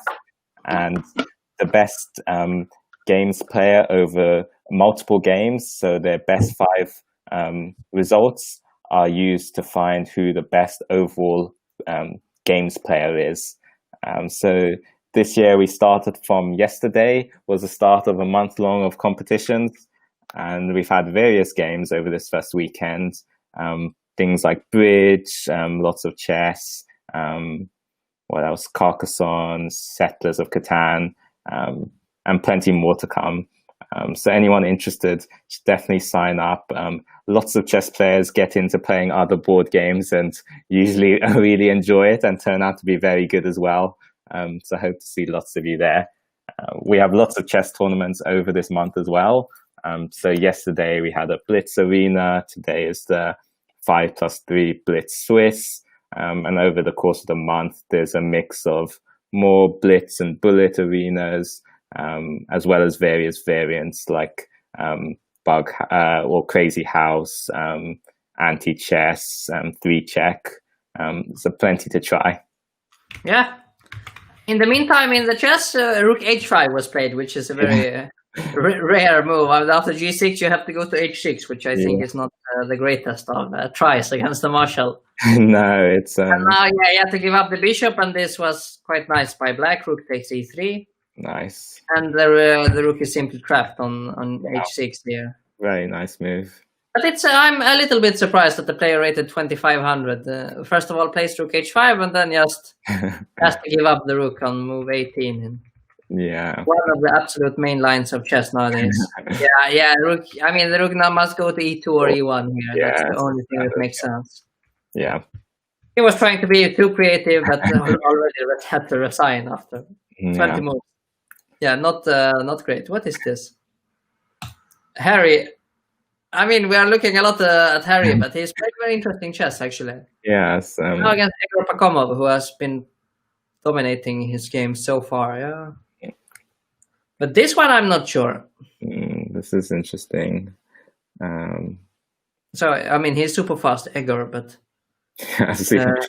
always we're closing in on the 5-minute mark. But Bishop what is this? Bishop G4 is very tempting. I guess his point is that he wants to take on E5. Maybe some Bishop C5 later. He just take on C4. That's quite materialistic. Now Bishop C5 and... I mean, the problem is if you defend with Rook F1, you take on G2 and then you actually have to take it back, which is... not what you want. Yeah, it's disgusting. And you can't run with the king either because then, still take. So, can you give up an exchange? And there's not much. Is there much compensation out of that? I can't see it. Yeah, I mean, I also can't, but what else? Yeah. Maybe take with a queen. I mean, you will get 2 pawns on E5 and D5 and... Yeah, but it doesn't feel enough. Well, but the alternatives are probably even worse, right? True. It does take with the queen. Also, 1 minute against 5. So yes, I mean, Egor is really going for it. Rook takes even. Rook takes even better than. Yeah. Actually, Rook takes just wins. Maybe I completely missed this move. I mean, like you can't really move the bishop without getting hit by everything. The rook. Discovered attack. Like if you go to F1, you're even mated in 2. So. Yes. And like other squares, then you will make a discovered check and attack the bishop. So. This is looking pretty crushing. This actually looks completely game over. But Egor is looking very strong so far. Yeah? Winning all his games. Yeah, here maybe White will even just resign. Harry G has lost his H-pawn and that is hurting him badly here. Just resigns, right? What was the opening that brought it to this? It was a French with knight D2, A6. Okay. French Taras, knight F3, C5, and they got this isolated queen's pawn position. Okay. No, they never got it because he never took. Yeah, okay. Normally you should take. Yeah. Oh, after bishop E7 and then take? Oh. Yeah, well, he played C4 first. So. Oh, okay, and he played C4. Yeah. And this looks pleasant for black. Oh, wow. Okay, so this was the G5, G4 idea. That's... Yeah, pretty nice. But okay, now it's 2 pawns. 2 pieces, sorry. Yeah. Yeah, this he will resign very soon. Also, black is like still on 5 minutes. So yeah. Okay. Not the way maybe I would have. No, I think there were easier ways to win that. Huh? There were easier ways to win, but yeah, he probably doesn't care anymore. He thinks it's too easy to win. So yeah, okay. Also, rook f. Yeah, now you'll just eat the pawn. Yeah, rook g7. Rook g7 and white will resign. White's a fighter. Yeah, but what to fight? I mean, there is nothing to fight for.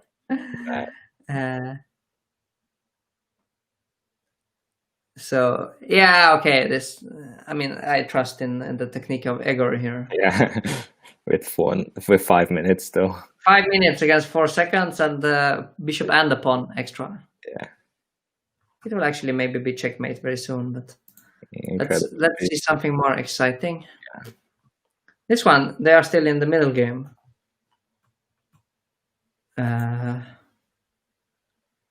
Ricardo Guecki. Ah, yes, a regular at the Mind Sports Olympiad. He's one that plays a lot of games. So, yes, a regular in London every year from Italy. Okay. What is his strongest games? Let's see. I'm not sure, actually. I see him. I know he plays chess well, clearly, at 2100. He plays a few other games like Mastermind. Does he play Euro games as well? Can't remember off the top of my head. But he's there all week, every morning, afternoon, evening. He'll be playing in something. So so he really loves to play. He plays all these games. Yeah. Yes. That's nice. So now he's joining. I mean, I'm also always a bit when they have this question mark next to the rating, it means that they are new. Right. No, he's a good chess player as well. Yeah, but new and lead chess, which means that, like, it's a clear sign that most probably he signed up on lead chess just to participate in a specific event. For instance, here the Mind Sports. Yeah. And here he is playing against the Polish. What was his name? Maciek. Yeah. Maciek with 2600 rating, going for a slightly better queen ending. So it's level material, but yeah. Yeah, I mean, slightly better because somehow, this pawn is too far advanced, so it could become a bit weak. Yeah. And these three are a bit immobile. Like if the pawn would be on f2, black would be like very, very slightly more comfortable, but basically a very simple draw. With the pawn on f5, it's not that straightforward. This is very losable in Blitz, let's say. Yes. Definitely very losable. Because also the king, I mean, you can play e4 and then the king could run up king e7, king f6, king e5, for instance. Yeah. Makes a lot of sense. Okay. Oh, black's going to just take a pawn immediately. That looks like. Actually, here with white, I would play king e1, and after take, I would push. But I was actually looking at queen f5. I take an f. I mean, I just want to pass pawn, and like I don't care how many pawns I lose. But actually, you can take here, and then there is check on g1, which I missed, and you pick up the pawn. So after king g1 instead. Yeah, then you still have to. He takes an f5 anyway. Did he calculate anything after c5? Maybe he calculated something. I like c5 as well. Gives a discovered a6 attack. Yeah, I mean, the only thing that you have to watch out, like, is there some series of checks that will pick up the pawn or force a queen trade? I can't see it. Can't see them, no? No. Okay, so you play queen c2, or here even the queen e4, yeah? Yeah. As I say, I don't care at all, for instance, about this pawn on a2. Actually, if you queen e4, queen a2, queen e5, and then black goes. But I'm not taking. I think I will give a check and another check and then push the c pawn. Okay, you'll focus on that, the promotion. I mean, in queen endings, you only need one pawn. Yeah. You only need one passed pawn to be pushed, because queen and pawn can win by themselves against the opponent's queen. So yeah, here what he did was that he allowed the black king to come to c6, which that probably will win black the game long term. Like I expected white to play queen c4, themselves. Yeah, you needed to play queen. But yeah, it would have been even better to have it on this diagonal before. Yeah. But also here, definitely queen c4 was obligatory. Now it's dead lost. Yeah. Unfortunately for white, I think there are now many ways, like queen b3 and take on a4 maybe. Okay, but actually how to do it? The pawn on a6 is hanging. And if you go here, then the pawn on e5 is hanging as well. Okay, I have to be careful. It's trickier than it ought to be. So what about queen b3? You have to go to second rank, I take, and then I give a check and take on c5. Yeah. Looks pretty convincing, I think. And can white try and get like an f6 check and try and, as long as it doesn't go king g3? Yeah, but where do you? Yeah, there's so many squares you have to avoid. I think it's too many squares. I take now. Queen. Then I have and then queen d6. d6. Yeah, you're gonna. Okay. I mean, it's simply like the king and an empty board. Yeah, you're gonna find it. There is always some way of trading them. I think, like, okay, not always, but usually, or very often. Very often there is. Yeah, let's figure it out now. Yeah, now check. Okay, now actually, yeah, he will just resign. This is, I mean, Ricardo will fight probably, but there's not much fighting going on here. Yeah, so they. Yeah. Are a well played endgame. Well played endgame by black, actually. Yeah, very well played. But white did not defend in the most technical way, let's say. Yeah, this is that was you're pushing the pawn and then thinking maybe I should not push the pawn all the way. This is good enough. Here he will resign, I guess. And this is round 5, right? This is indeed. So that's 2 games left. Let's go back to see. Okay, yeah, both games are finishing off now. Southern Viking. Yeah. Not sure what the Southern Viking is, but Ricardo will resign as well. So how many? Only 2 players now on 100%. So maybe we need to, or we should probably look at that game as well. Yeah. So how many roughly would you estimate of the people you can see here are playing in many of the Mind Games events? Well, it's hard to know because I can't work out the names from them. But definitely a good few of these were at yesterday's chess as well. So certainly a lot of the chess players I expect to see throughout the month for all of the events. Yeah, there are many chess events. Yeah, like. Yep. So the next one is on Wednesday evening, which is the 960 arena. 960, 3+2. Yeah. Yes, that's right. So okay, so but this is basically the final. These players are now on 100% each, yeah? And they are the only 2. Correct. Yeah. Well, actually, with 9 rounds to go, like. There's still lots of time. You have one player on 4.5, and exactly, and even the guys on 4 can easily catch up. Exactly. So 9 rounds is the most common number of games that we are playing in normal chess events. 9 rounds is what I play the most. Right. In my professional play. Of course, classical chess rather than Blitz, but it's functioning in exactly the same way, of course. Yes. So yeah, this is the so-called Ragozin. This is still a theoretical position. I think now normally black takes on c3. Right. And after queen takes, it's possible to play very aggressively with e5. Which he does. Yeah. They know theory, yeah? They are real chess players here. They know more. They probably know, or especially remember more than I do about this stuff. I just know that it's considered completely harmless for black. Right. Black is doing pretty fine because he get this e5. When you get it to work, generally you're just fine. So,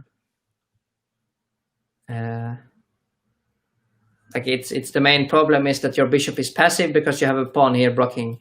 Right. So then, yeah. You solve the problem and then basically you're fine. Yeah, it's as simple as that. Yeah, so now, I mean, there was also some, but this is now maybe even slightly tricky for white, because d takes c4 is a threat, and with some problems with the bishop hanging, or bishop at least being a bit loose. Right. Maybe so.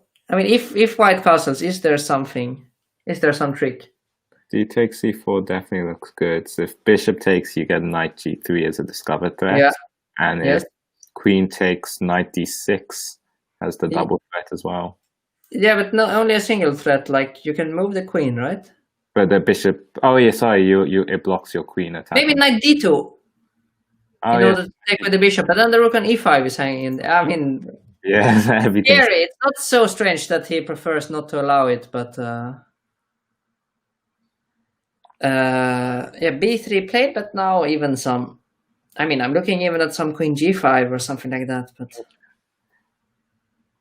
yes, d takes c as well. Knight takes f2. Wow, interesting. So Kimster. And take on h1, but then what's happening? Everything's loose. Everything is loose, but you have already one pawn and an exchange as black, so that's true. Yeah, so king h8.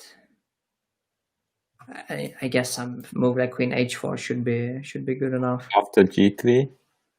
Yeah, I actually thought I could maybe take, but no, that's not as clear as you wanted in this position. Maybe queen d4. And then just bring the next rook to e8 and sacrifice an e8. Queen d4, bishop b2. Bishop b2. Oh, sorry, e3 hangs. Yes, of course. Yeah. I feel like queen d4. Maybe you move the rook, then next rook to e8, next sacrifice on e3, and it does look pretty convincing for black. Yeah.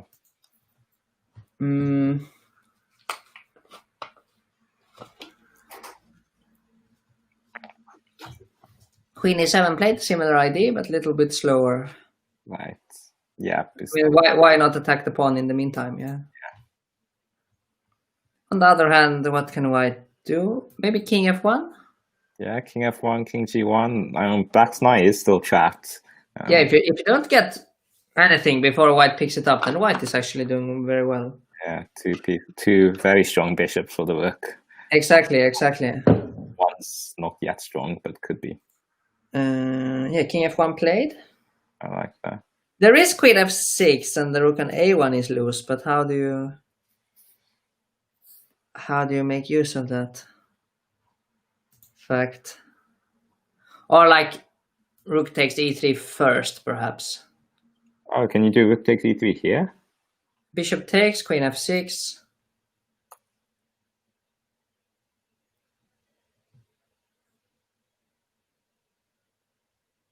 Looks to, and then difficult to say. Like you can, because the knight is still trapped even after that.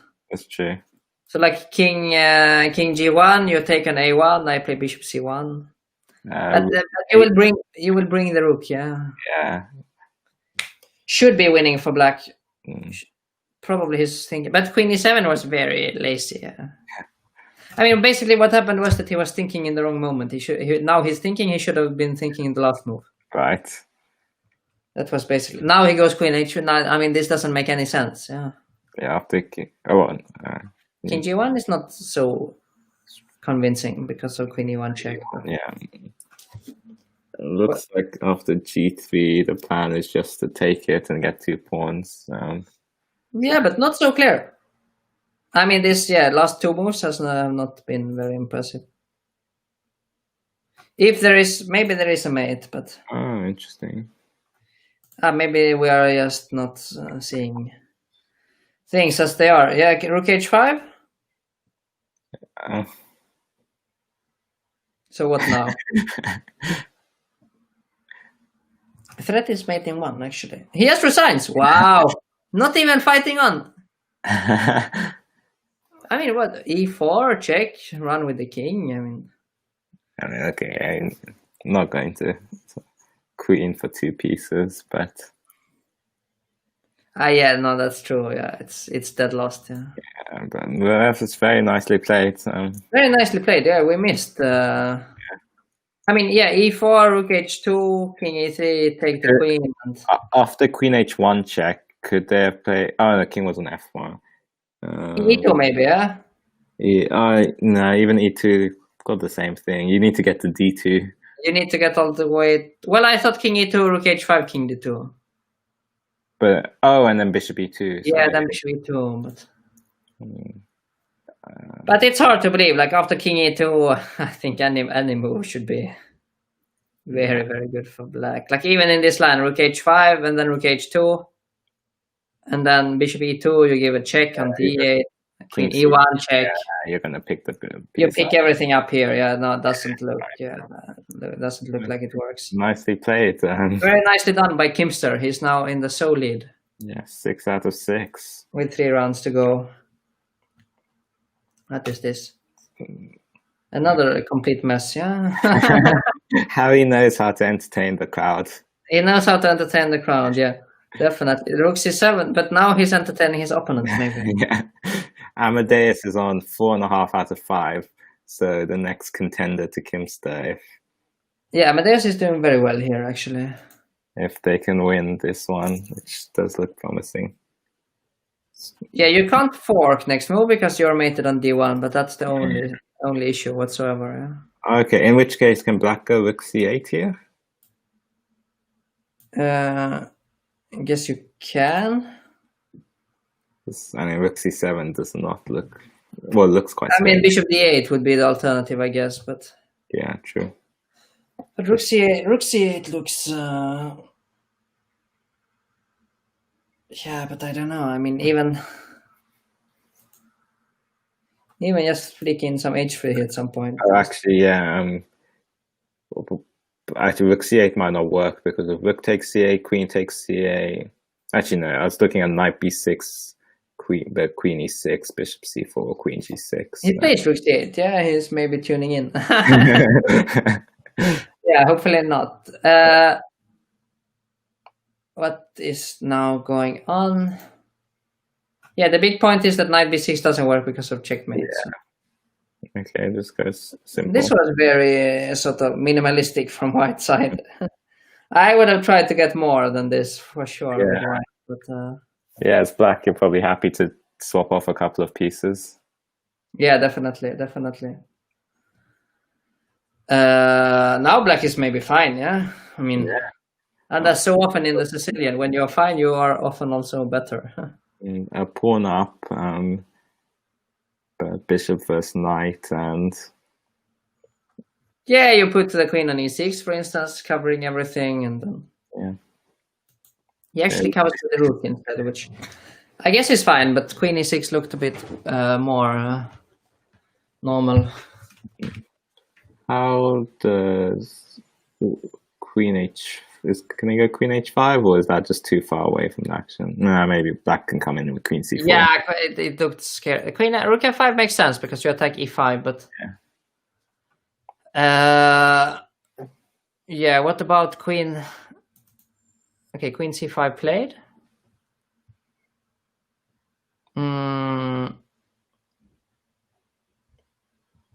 Now what, bishop e3? Bishop e3 is not so easy to handle, actually, right? The e5 pawn is hanging. Oh, yeah. So queen a5. Actually, a5, bishop d2. Yeah, and b4, yeah. Yeah. You might actually just pick it up. Even after that, you're probably not better with white, but... It helps. I mean, after queen a5, you're better because you will actually get bishop b4 winning the exchange. But here, let's say you go something like queen c6, takes rook e6. Queen a5 played, but now the bishop d2... Yeah, bishop b4, yes. Okay. Yeah. Are we missing something? No, it looks pretty... Looks pretty straightforward. Amadeus, I mean, Amadeus paused as well to think like, is it? Yeah, I mean, now Harry, after losing last game, he's lost track completely. This is now, I think. Hang on, how bad is it? Maybe, I mean, Queen F1 is a move as well. Rook D1, surely. No, Rook D1 is a good move. Rook D1 is finishing the game now. Yeah. He will play it, but he has time to spare. Yeah, he can think a few seconds. There is a 3-second increment, so. Yeah.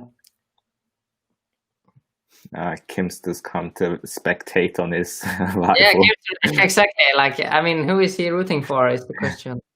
Because in Swiss, yeah, it's actually important, like who your main contenders, how they are doing as well, especially when there are not that many.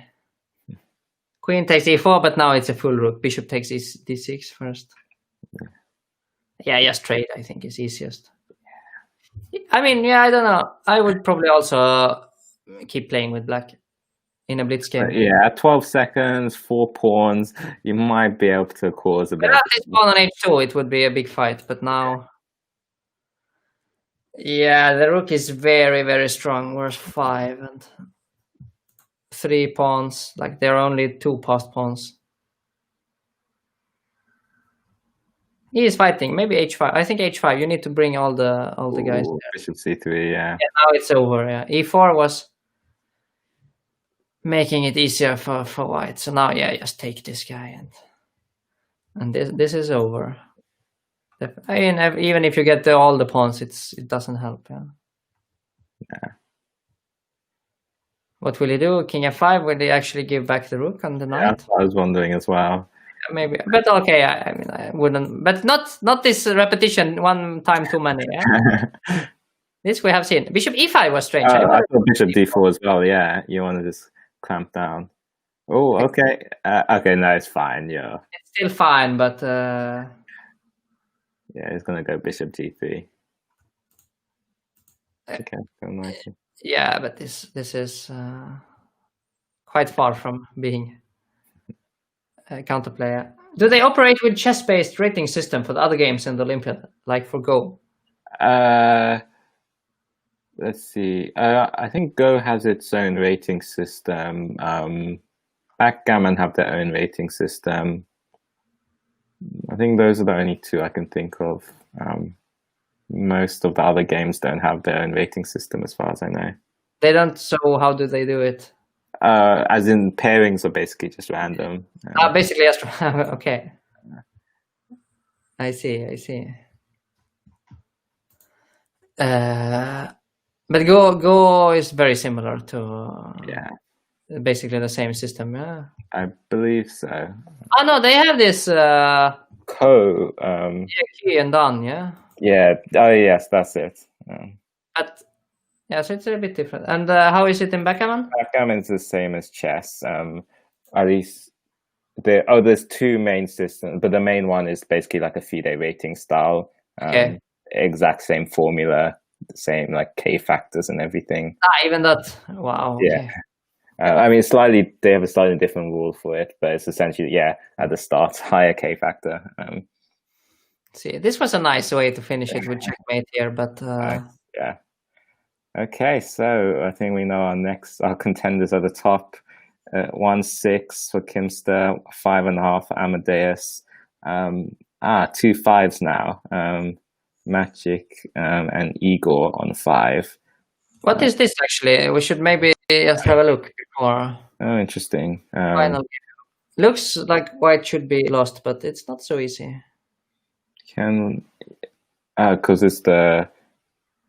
Because there's a queen rook's pawn on the H.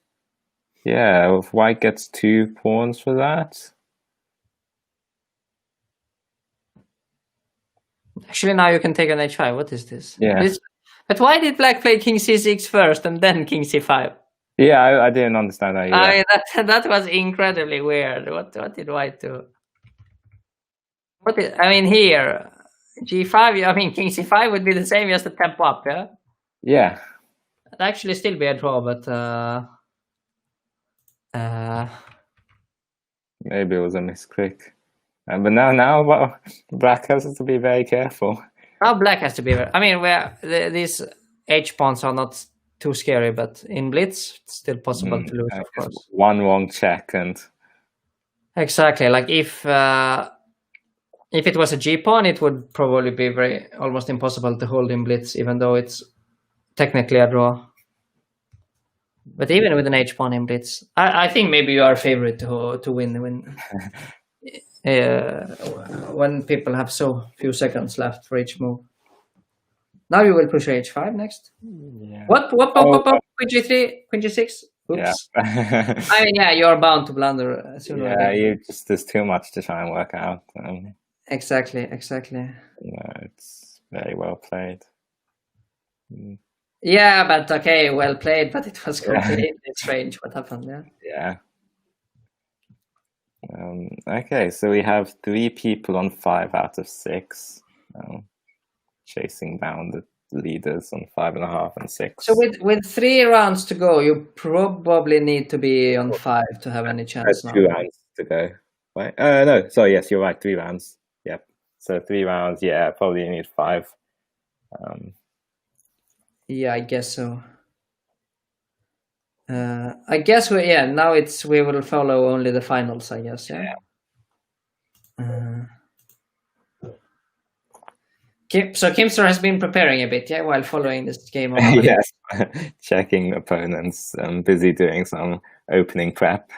Definitely. Okay, and these are 2 quite high-rated players. Yes, very high. And quite often on leeches, I found that when they have a high rating and no title, it means they simply did not bother to mention their title in the. Right. But Amadeus was the one who won with the Marshall immediately. Yeah. Yes. So he will play the Marshall again.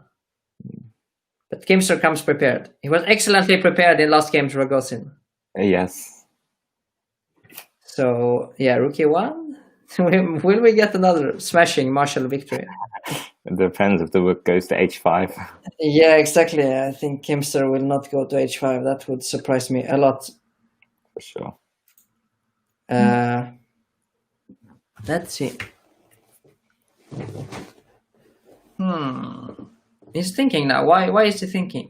He's trying to hide the fact that he's a big Marshall specialist. D5. Let's go. D5. Boom. Thinking again. What are they doing? C6, D4, Bishop D6, Rook H5. We all know how this stuff works. Maybe he will play D3 now. If they know a lot of theory, generally they put the pawn on D3 nowadays. Okay. To keep the E4 square covered and be a bit more solid in general.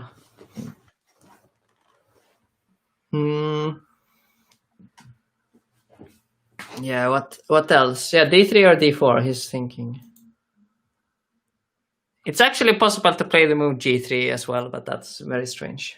Okay. And what is the idea to kind of block that bishop on D6? Yeah, because White has figured that the bishops will go to D6 anyway, and you might as well play G3 now if you anyway need it later. So right. Plays the same D4. Where's the rook going? It goes to E1, yeah. Keeps it simple, yeah. He wants to go to H4 instead.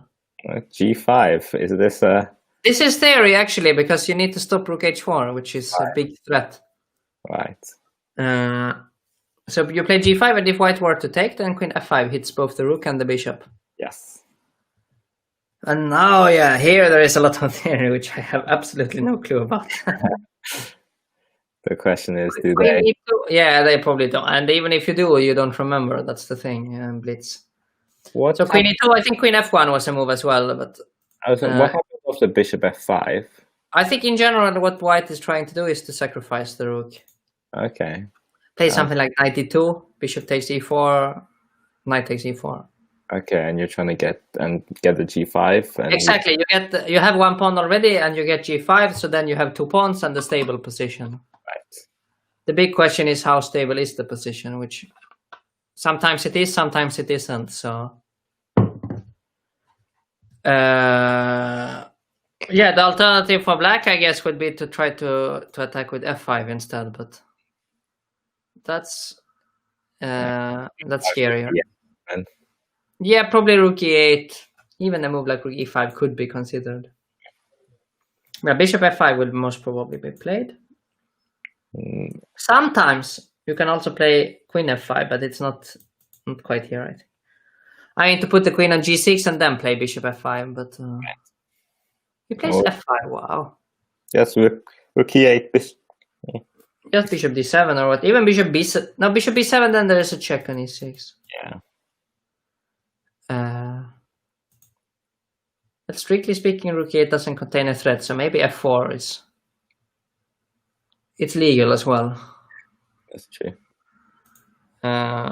He takes first and plays rook e6. Okay, so black can't take. Black can't take. Well, in the marshal, you never know, because sometimes there is some... like a back rank. Yeah, like take, rook f7, you take, you play rook e8, and quick f4, f3, or something like that. You never know, yeah? That's true. But it looks to me like... yeah, I don't know. Interesting, actually. Yeah, actually, that's... I mean, the problem is these two guys, yeah, they are so bad. Yeah, they're really stuck here. Either go bishop... Maybe just wins, yeah. I mean... Because also the nice thing is with one rook here and the other rook here, there is never any perpetual for white. Yeah, you get everything. f4 immediately is even... So after rook d6, what's the plan? Was f3 Kimster is completely unimpressed. Yeah, he just takes quickly and... Yeah. Okay. Yeah, I guess bishop g4, queen f1, you just go queen h5 and you have... Wow, I mean, that's a big sack, right? You've just given up a piece. Actually, queen f1, maybe you take first on g3. If you take the queen, then you're lost, but you take back on g3, I guess. H take. Okay. Is this some... you know, the thing, this must almost be theory for them to play it so fast, but... could, of course, always just be a miscalculation as well. Yeah, I'm not seeing... Well, you know, you take here, you play rook e2. Okay. I don't know, huh? Bishop e3? Yeah, okay, check, and you can never get out at least. Then maybe... Oh. What? Is this a known draw or what? This might be a known draw. Come on, this is insane if this is theory. Maybe they were trying to remember theory. I'm not so sure. I think they just ended up in a crazy position. Black's gone. Yeah, but they were playing very fast this part. Yeah, f4 was played very fast. Yeah. I mean, yeah, typically you don't take on d5 very early, but here you do it in this specific situation. I'm not sure why you need to take. Rook e6 looks possible immediately as well. That's true. But okay, he decided to take. And yeah, maybe this is known. But here, I mean, I would say there is something for black. But that's maybe chess nowadays. Yeah, sometimes things are just drawn. Very impressive if it's theory. I will actually look it up after the stream. Yeah. Okay, so quick draw on the top board. Yeah, very solid draw. I mean, if they knew it, it was actually very solid. Which leaves the fives all to catch. Yeah, the fives, and these are the fives. So we've got equal material. Work ending. Guess quite equal. Yeah. I mean, potential, probably slightly more potential for black because you have a strong knight. But is it enough to... Yeah, normally we're speaking wouldn't be enough, but it's the sort of edge that in Blitz especially can be quite annoying to deal with. Rook d2 is passive. Yeah. Now knight d4, king will come. This is unpleasant. Yeah, I think white was scared that the knight will come on d4 and the white rook could get like trapped on the wrong side. But I agree, this is... Yeah, but a4 now, bishop b5, you will be allowed to trade. Yeah, black shouldn't have... Yeah, black should have played knight d4. And we have confirmation that The Marshall game was played in a game between Ponomarev and Anand. Oh wow! So it doesn't mean that it's forced for any of the players, but it's an indication, definitely. Yeah. That was impressive if they knew this. I had no idea. And they have even played the Marshall in a few games. Right. Yeah, impressive stuff. This is looking like a draw. Yes. But okay. If White gets one more move, you're going to play Rook D3, yeah? Yeah, I was going to say Rook D3. So now you take first. I think you should take to avoid the weakness, and you play Rook D3. Black has to defend passively. Thanks. Yeah, White is Actually, you don't have to, yeah? You should play something like Rook B6, probably. Rook takes A3, you play Rook B2. Okay, yeah, you play. Yeah, he plays Rook B6. Yeah, this will be... Well, I shouldn't say that this will be a draw, but at the very least, it looks fine for both. Right, yes. I mean, I don't even know who is supposed to press here. Can you? Yeah, I mean, you take your Rook B2, you play maybe G3 to keep the pawn. King C1, and then... Yeah, Rook B2. Rook D2, and then... Back. Then Rook C2 and C3, and then try and do the same thing. Yeah, but then I go back. Oh, you're fine. Okay, yeah, you're not. I mean, that's the problem. Yeah, like. Yeah, you're fine. Maybe you can do it in order to make the safest possible draw, but that's probably it. Yeah. Yeah. Now Rook B2, Rook D2, and repetition. I think this will be. I think maybe Black is looking to win because he knows with the draw he will be a full point behind. Sure, yeah. Can White do the other direction, like try and get the king to E1 and F1 before trying to take on A3? I think Black is now the one, but let's see. Yeah, I mean, but in general, Black is so active that it's hard to believe that that Black is the one fighting for survival. Yeah, especially now that H3 leaves that G3 square quite weak. And now you maybe need to run to sort of save the draw. But...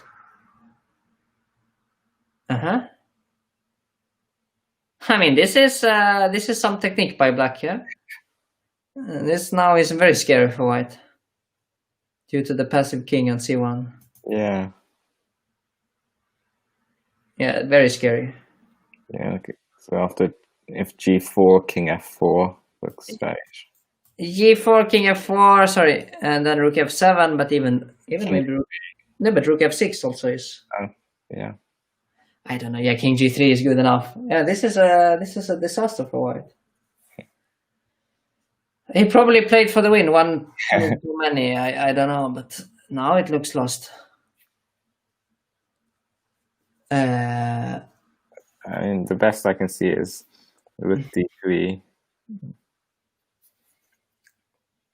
Rook D3, yeah, but that's the Rook H6 maybe. Yeah. I was trying to take A3 for. Should be lost, yeah. Rook. Okay, I was going to say Rook C. Oh no, yeah, this holds everything. Actually, this holds everything. This is nice as well. Nice. Okay, Rook A7 only try. But no, okay, still, yeah. How do you King F2 now E4 is a major threat. So Rook A4 only move? Yeah, you have to stop that now or never. Now or never. Probably now. Yeah. Better of the two. And then is it that simple? Rook A4? Have to be careful. Rook G6? I was trying to say a Rook E4, then Rook E6, then maybe even or King D2, King F3, and then you'll start pushing E4. Rook A4 only move played. Rook G6. Well, you can play King F3, King F4, and then push E4, but then maybe White can get his king to E2. Yeah, Rook G6 played. No. You play Rook E4? Here? Yeah. Rook e6. Rook e6, king d2. King f3. Rook e1. Ah, but then rook d6 check, yeah? Yeah, you have to check first before you... Yeah, because if e4, I have rook g2 and it's still a fight, but... because the king gets e3. But yeah, you do the check first. Exactly. Yeah, so now... Yeah, this is very, very tough. For white. Yeah, king d2, okay. Again, you have rook d6 check before king f3. Yeah. King f3 and... Rook e6 played, okay, just gaining... No! Yeah, king f3 still the same story. Lost. Yeah. Yeah, no. Yeah, now, okay, he's trying to come with the king, but the problem is you can just play rook b6. Rook h6 even better, maybe. This is lost. That was quite an unfortunate loss for white. g6, very solid. Make no mistakes. Maybe too solid, yeah, because now rook a8. Oh, yeah, rook e3 would have been nice, yeah.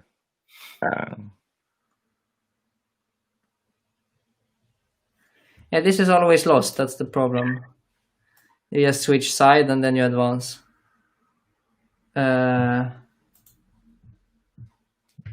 Yeah, this is game over. Nice technique from black, but also quite unnecessary from white. Right, yeah, I tried to play for the win. It probably wasn't there.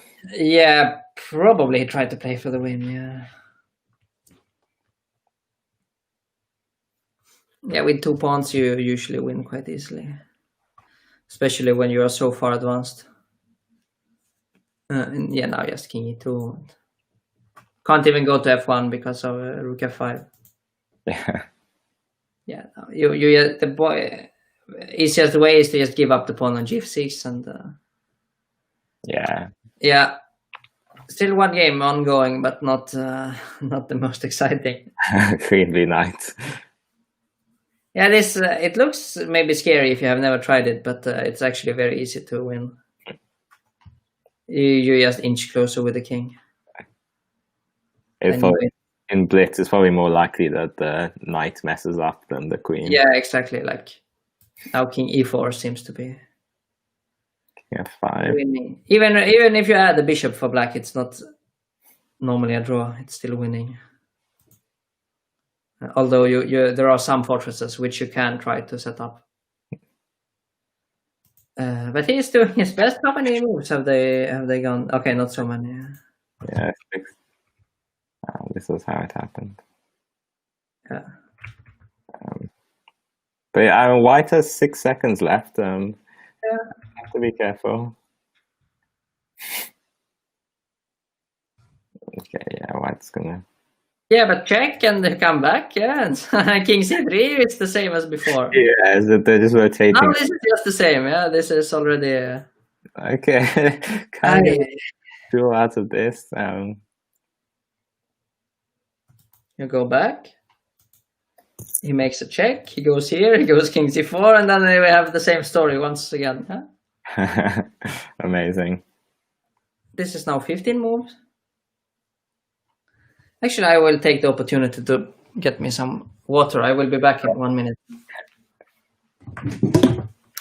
So, white's trying to find the win. It's definitely there, but requires a bit of precision. So here, probably queen f6, king e5, knight c6 check, king d5, knight e7, and king c5.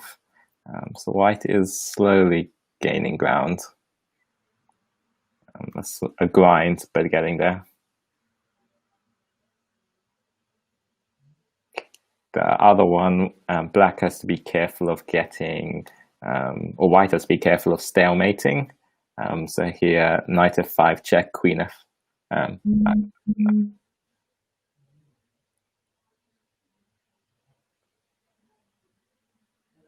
Yeah, that one will do it.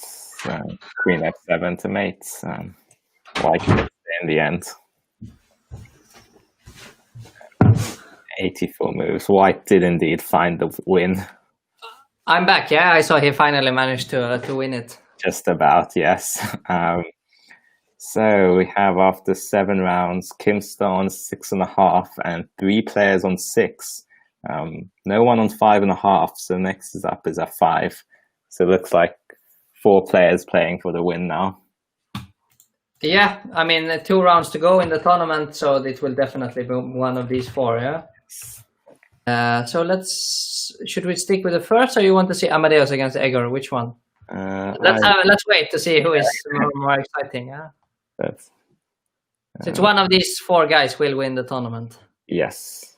And we have one London System and one Petrov. Yeah, so we are not exactly spoiled for choice. No. Maybe Kimster is. The Petrov, I think, is winning out.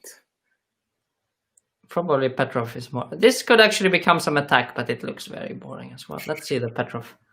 Here at least we have a tactical trick already on move 4. Yes. Knight c6, so the point is if you take on e4, then d5 comes and you win back the piece. Right. Yeah, and white is thinking, but I think, yeah, main moves according to theory is to take either with the knight or the pawn on e5. Yeah, I think I have even taken with the knight before. Another trick, of course, is if d5, then you move the knight, but now I got unsure where. You move the knight and then you have e4 as a fork. Not sure exactly where you go.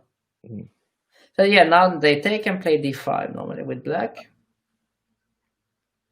And this is theory.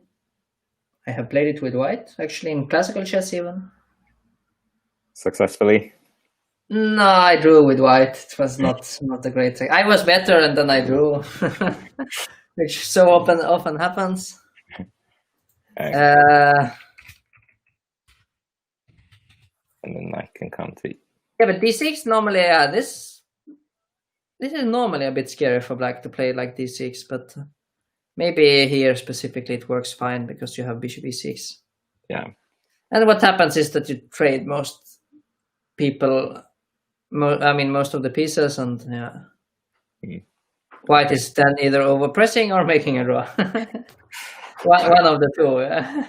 Okay, not the exciting game we were hoping for, maybe. Not the most exciting one, but okay, could still heat up, of course. Queen b5 maybe is a threat. True. Even just a6 now, kind of. Even, yes, but queen d7 makes more. Yeah, makes sense. It's a bit more active. Thing is, I think you can even just take here. After queen takes, you play bishop d6, and you get a nice tempo. Yeah, this must be completely fine. You can actually maybe black offers a draw. Very solid, yeah. Half point ahead offers. Yes, some good tournament technique there from Kimster. I mean, black is very pleasant chess-wise, but of course white has to play. Yeah. Given the tournament standings. Yeah. Or white is draw offer accepted. Wow. White is not feeling brave. White is not feeling brave, and white is half a point behind with now one round to go. That's you've got to play for that. That's sick. And we see Egor, with his time management. He's sticking to. So yes. Incredibly fast player. So a winner in this game would go joint first. So all to play for. They don't know that yet, but they don't know. But yeah, they're also very convincingly trading off all the pieces. Yeah. This I don't know why. No one's pushing for the big win. I mean, maybe you can still play something like it, but f4 with so many pieces traded, it's not so easy. And here, black is absolutely fine. Yeah. Maybe what happens sometimes in Blitz is when you spend a lot of time in the opening, then you start to trade pieces because you are so low on time, so it makes it a little bit easier to play. True. But that is not in combination with moves like f4. That would be in combination with taking on c6 and continuing to trade. Yeah.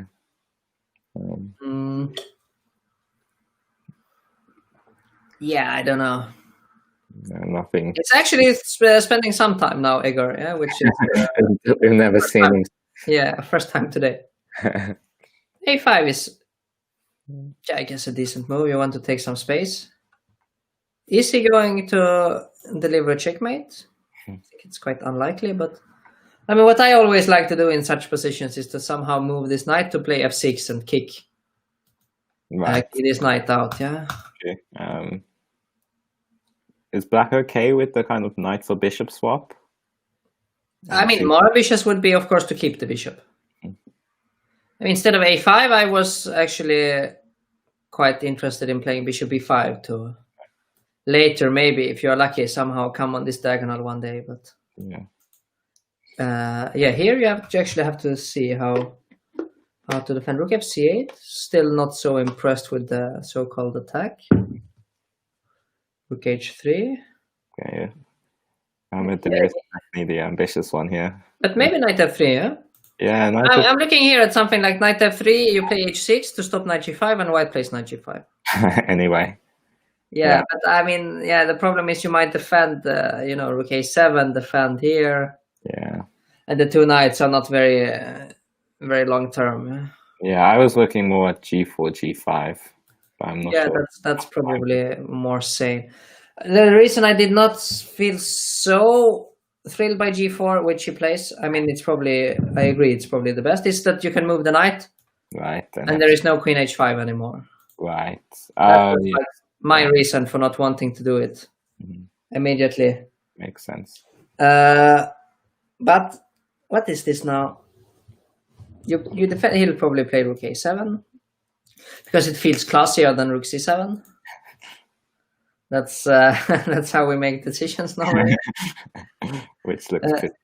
Yeah, but okay, here knight g4, knight f6 is possible if it's after knight g4. Is there any f5? Yeah, there probably is f5. Like you're not allowed. You're not in time.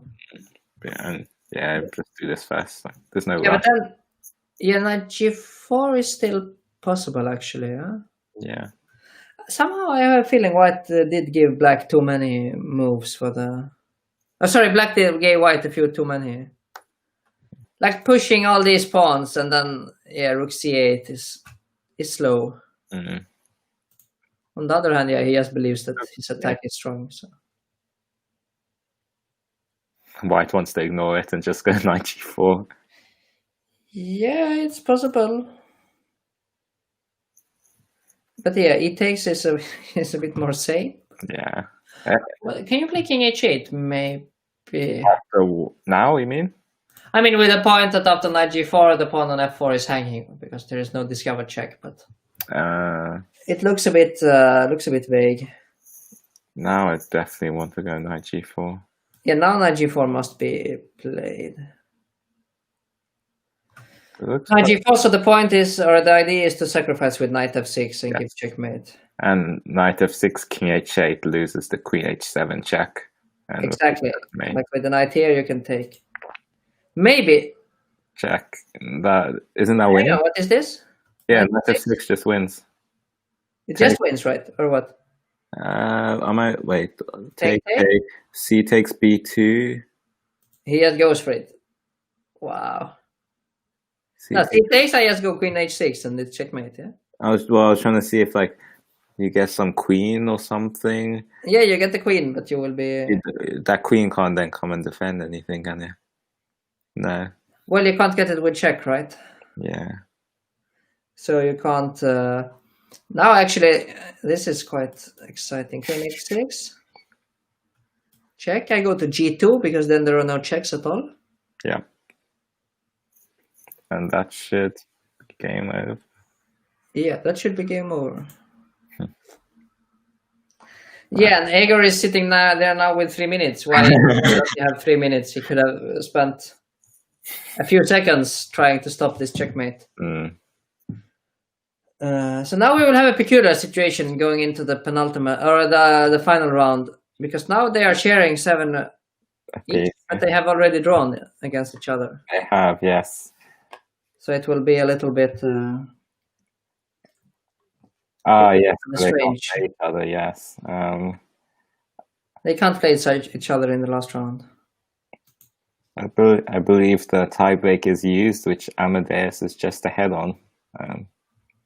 What is the tiebreak actually? I don't know what is Leicest's tiebreak. Here is tiebreak. I think it's sum of opponent's score. Sum of opponent's score, but that can't be because 70.75 is not. Oh yes, that's true. It's probably some Buchholz or something. Yeah, one of those Buchholz forms.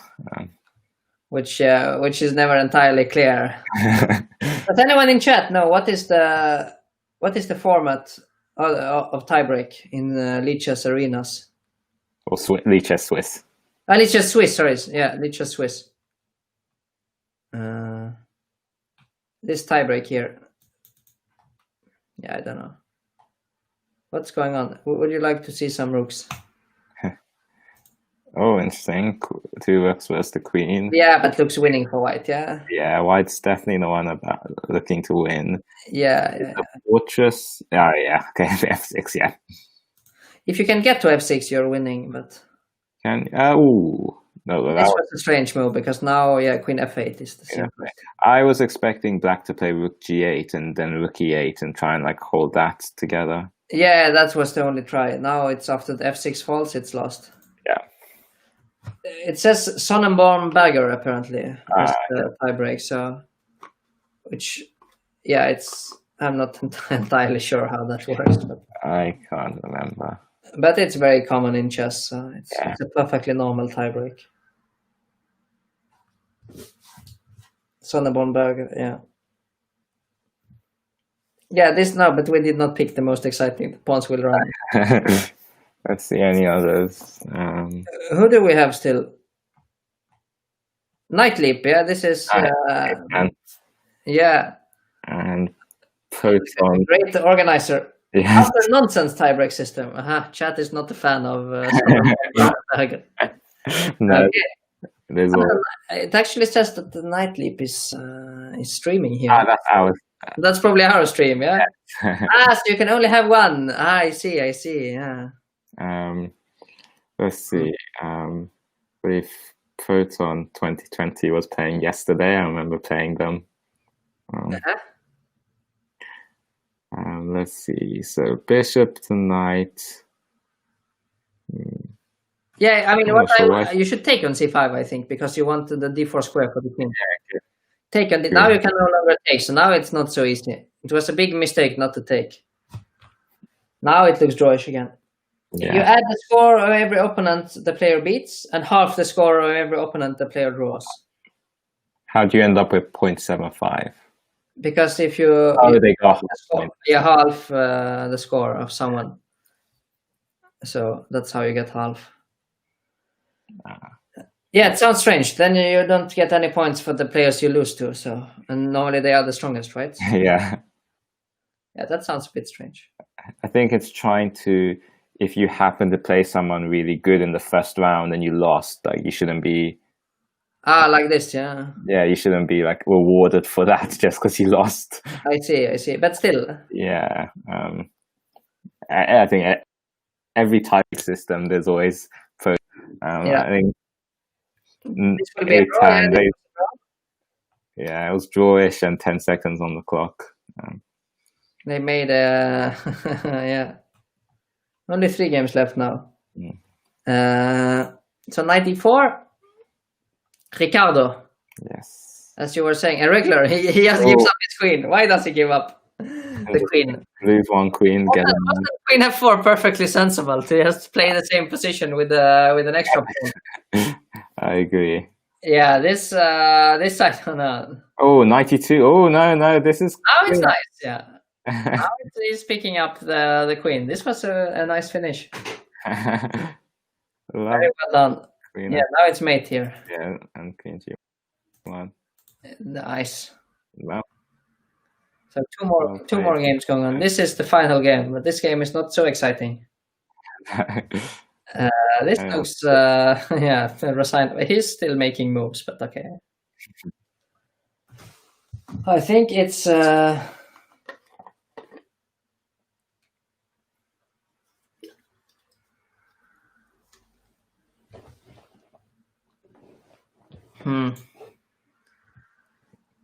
Yeah, okay. This, I mean, he's looking for some stalemate, but okay. Okay, Black's taking their time as Take well. two, yeah, this, I mean, okay. Teasing the Perfectly opponent. possible to just give mate, yeah? Yeah. More questions about the tiebreak system. The system rewards beating strong players, but it doesn't punish losing to weak players. Therefore, it's utter nonsense. That's very true. Okay, now what is the fastest checkmate? I see Queen D2 coming. Yeah, this is maybe. I mean, also there is an A pawn, yeah. So like the.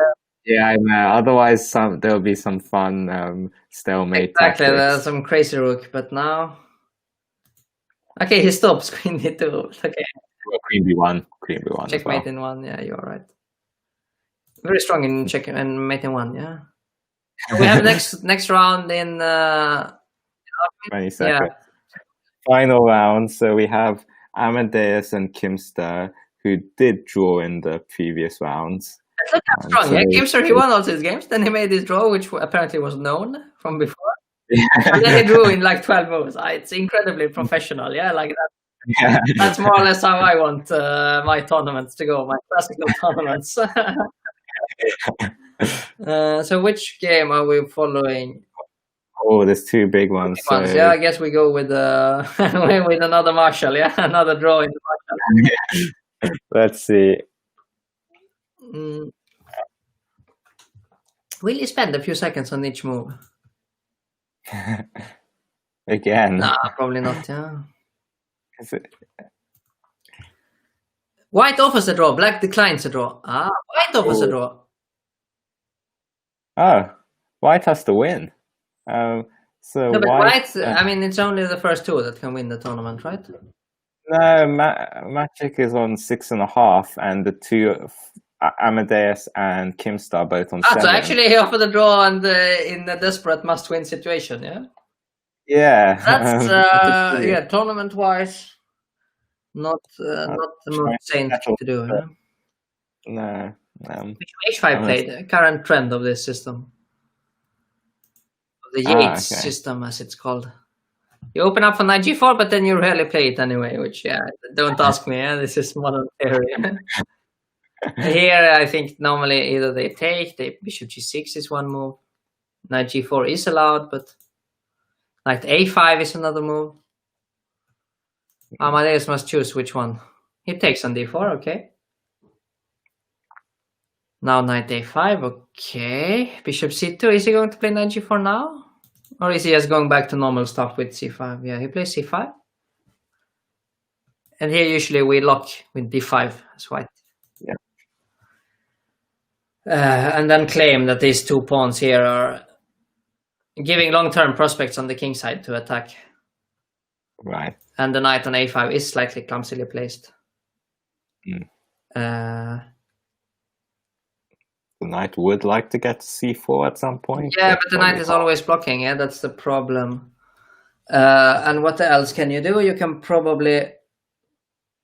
I mean, yeah, usually you play some knight d7 and bishop f6 and get the bishop there. And Kimster is observing the game. Wow. Right. Does that mean Kimster's finished? Probably not, yeah. Should we have a quick look? No, Kimster's still playing. He's just watching in the meantime, yeah. So Kim would know whether, yeah. Whether they can take a draw. Very tense, yeah. So it's what is it? It's £50 first prize. Yes, it is. But mainly it's points for the sort of overall competition, yeah. Exactly, yeah. So both at stake. Both at stake.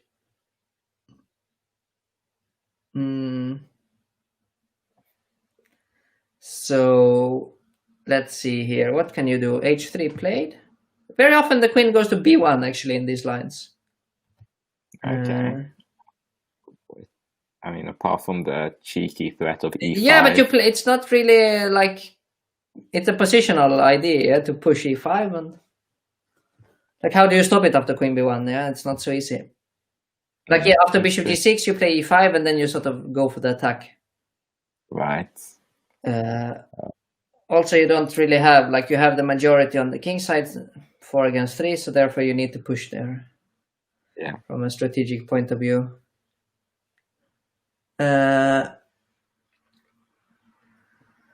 So let's see. Oh, black offered another draw. A black? No, white offered the draw before. Yeah, now black offers. Interesting. Now black offers a draw. So this is already the second draw offer in the game from both players. I really don't understand the point of these draw offers. White is now spending some time thinking. Let's see, what's the deal with Kimster? Yeah, how is he doing? That is... Predict the draw. They drew, but we will have to get some explanation. Yeah. Let's see. I'm keen to get the winner on if I can. So let's see, Amadeus on 7.5 and Kimster on 7 playing, yeah. Let's watch Kimster. So if he wins, then he's winning outright, yeah? Yes. If he draws, maybe... Then it's going to go to tiebreak with Amadeus. Yeah. And who will have the better tiebreak? So it's currently 2.5 difference. 2 points. And you get half of... that would suggest Kimster would win. Sorry? Yeah, that would mean Kimster wins on the tiebreak. Okay. I thought it was the other way around for some reason, but maybe not. Unless that isn't including Amadeus' last game yet. I think it's not including the last game. I think Amadeus was... okay, so he is ahead, yeah. Let's see. Nice bishop pair squeeze now, long game, yeah, winning in some ending, yeah, clinching first. That's it looks very much like one of my classical tournaments. Like you win some games in the beginning, make a prepared draw with black. You get unluckily you get another black, so you make an 11-move draw. Don't care. And in the last round, you have to win with white because of all the draws you made. Maybe play a long game, very safe, and you win finally. Yes. Or you don't, and then the whole thing has been a bit pointless. I have tried both very often. But Harry G is pushing his H-pawn, but very little. He likes to push it. Yes, normally Harry's H. Harry is going forward, but yeah. This is... Assuming Kimster knows they have to win, how is the question? Yeah, very often you don't need to win when you have to win, because you can also let your opponent lose. But I like what he's doing there. Very solid, yeah? I mean, you have the bishop pair. So you have this long-term advantage. So you play very slowly. Maybe knight e2, knight f4 is another plan here coming up soon. Knight e4, yeah, I would predict knight e2. But black is probably fine. But definitely still a lot of play for both. So yeah, in a must-win situation, you shouldn't be too pessimistic. Let's see. We'll see if we can get Amadeus to join the stream as well. Sure. Will you text him or? Yeah, I've just messaged him. Sure. He took with the f-pawn, yeah? Now the structure has changed a little bit. He gets the d3 square for the knight. But on the other hand, the pawns are a bit less mobile than before. So now like rook d4 and... Yeah, I sort of like white slightly now, but probably not a lot.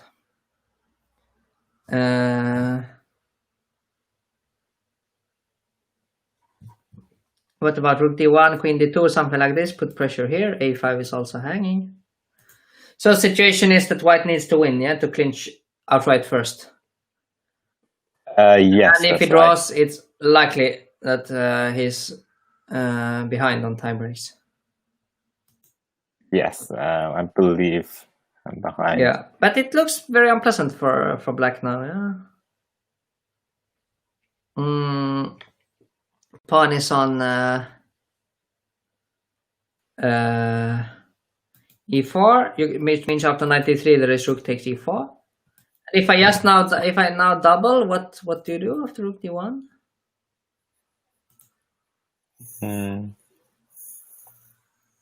Yeah, but queen e5 now, for instance, queen d2. Yeah, do you attack both d6 and a5? Oh, a5. Yeah, yes. I mean a5. We shouldn't forget a5 is a real pawn. Yeah, it doesn't look like much, but it's actually a pawn. It deserves its respect too. I mean, because you go back, and then you can push b4. Yeah, after the pawn is gone. Yeah. Amadeus is now watching the game, and he can't be that happy about queen d2. Yeah? So this is very good for white now. I really dislike this f takes e4. I think you need to take with a piece. You lose so much of your flexibility there. Yeah. Yeah, and also time now. Yeah, you can see very often in Blitz it's possible to see by the time spent that how things are going. Yeah, now take. e5. There's no cheeky threats or anything. Knight takes. We are looking at tricks like that, but doesn't work. Yeah, I'm looking. But I mean, actually, what is next is maybe white can take on e4 with the bishop. Yeah, that's true. That's actually knight takes. You can take on e5. So yeah, well, black needs to address that, but black also needs to address the fact that b4 and similar is coming soon. Actually, b4 would also win a pawn, I guess. Yeah, things have collapsed, so we might have Kimster as a winner. What about b4 now? Yeah. Well, probably white black is intending some queen f5 or queen f6, but even better, rook e4 immediately. Rook e4 immediately. That works as well. That's a very nice shot. Then you can even play rook f4 next if you want to be. Exactly. But I'm not actually sure even better, because this also is. Actually, wait. Sorry, no, the rook's pins. Yeah, this is doing the job as well, isn't it? I mean, what do you play with black? Yeah. You played 93, so just take. Yeah. And rook e4. Yeah, or bishop e4. I mean, now it's 2 pawns. Yeah. Yeah. d6 is hanging. Yeah. And these guys are hanging as well. I mean, Harry started very well, but last few rounds have not gone his way. Yeah. I mean, think easiest now is just to take there. Yeah, exactly. And after rook a2, yeah, all the moves, but c5 maybe just to keep the pawn for. Yeah. b5 as well. I mean, you are 2 pawns up, yeah. So like, c5 played. f4 makes a lot of sense. Next move. Or if you want to be more solid, play h3 first and then f4. Yeah, what will be played? Or rook e6. Not even giving black the possibility of second rank threats. Yeah, maybe take with the rook. Take with the rook, knight f2. Yeah, okay, well.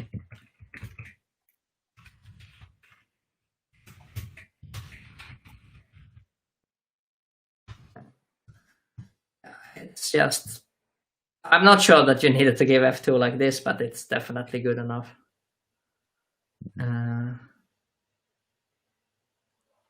Or is it maybe some nerves? Yeah. Because yeah, and still, if you don't play well, it's still possible not to win it. But you certainly have to fight hard for it. He just takes. Okay, knight takes. Next, you will take. I mean, it looks like white's king is slightly vulnerable, but in fact, it's the black king that is. Yeah. So maybe take on c6. Arabian mate, yeah, but Arabian mate is not so close, unfortunately, for black. What's an Arabian like knight mate? on f3 and the rook takes h2 mate or something. Oh, I see. Yeah, this is Arabian. I mean, the problem is that the king is stuck, so now the c pawn or the b pawn, they will all just run. So looks like we have a winner, actually. Yeah. It looks like we do. Or we will soon have a winner at least. And also actually in all the games where he played, whoops, spoke too soon. Oh. Not even now allowing him to take the next guy as well. What is this? I mean, I think even after he blundered the bishop, it was still. Like, you play king e4, you play b5, you push the pawns. So it's the question is, can Harry use the 6 seconds? Because I mean, it's still 2 pawns on the king side. Yeah, here rook b6 I think is very good because you force the knight away. Nice. And now next you push h4. Yeah, the knight is has the 2 or 3 moves to come around. Actually, here.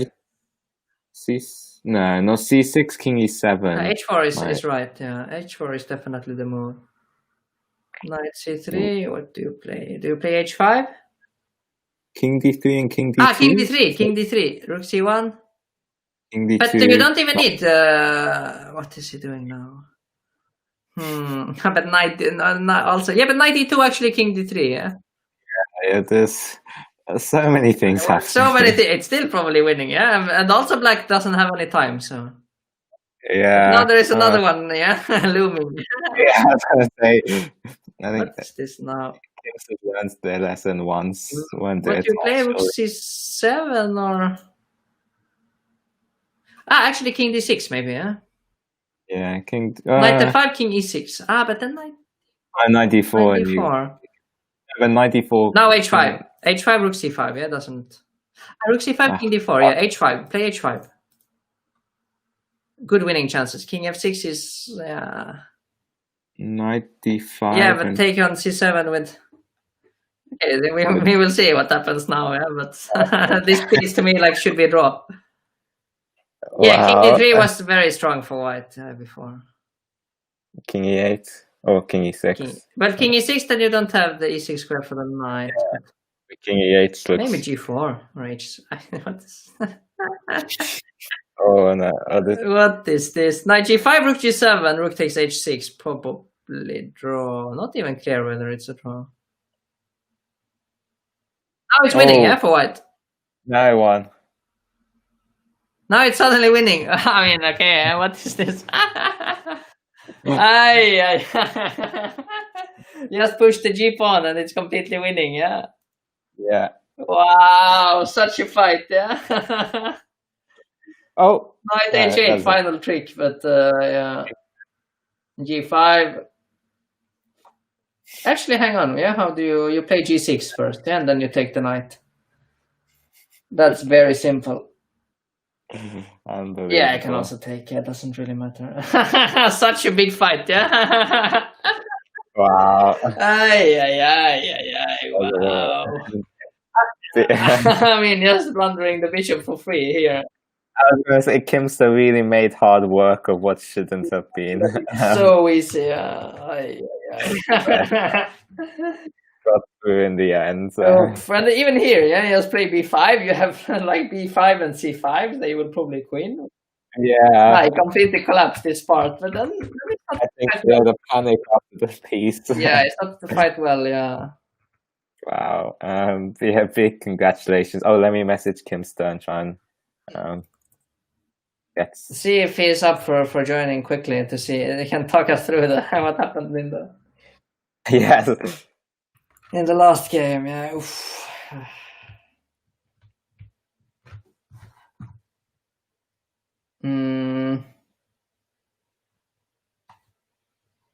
But yeah, we should have a look at the final score. So he actually won outright, yeah? Yes, so it did. This was quite nicely done. Congratulations to Kimster, of course. Kimster 98.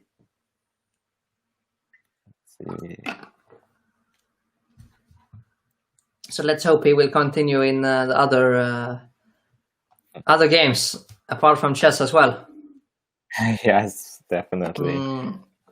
Don't know if he's around, but his performance here was quite nice. Yeah. Let's see. His performance rating 2778. Should remind everyone that he won all the games that he actually played. Like the 2 draws was one in 12 moves with black and one forced draw in the Marshall. So yeah, very, very nice performance. Yeah, it's very strong. definitely. No reply from him just yet, unfortunately. Let's see what I can do.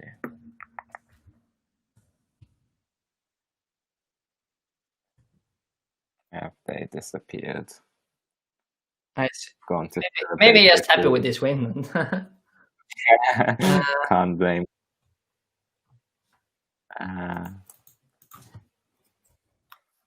If you give me one moment.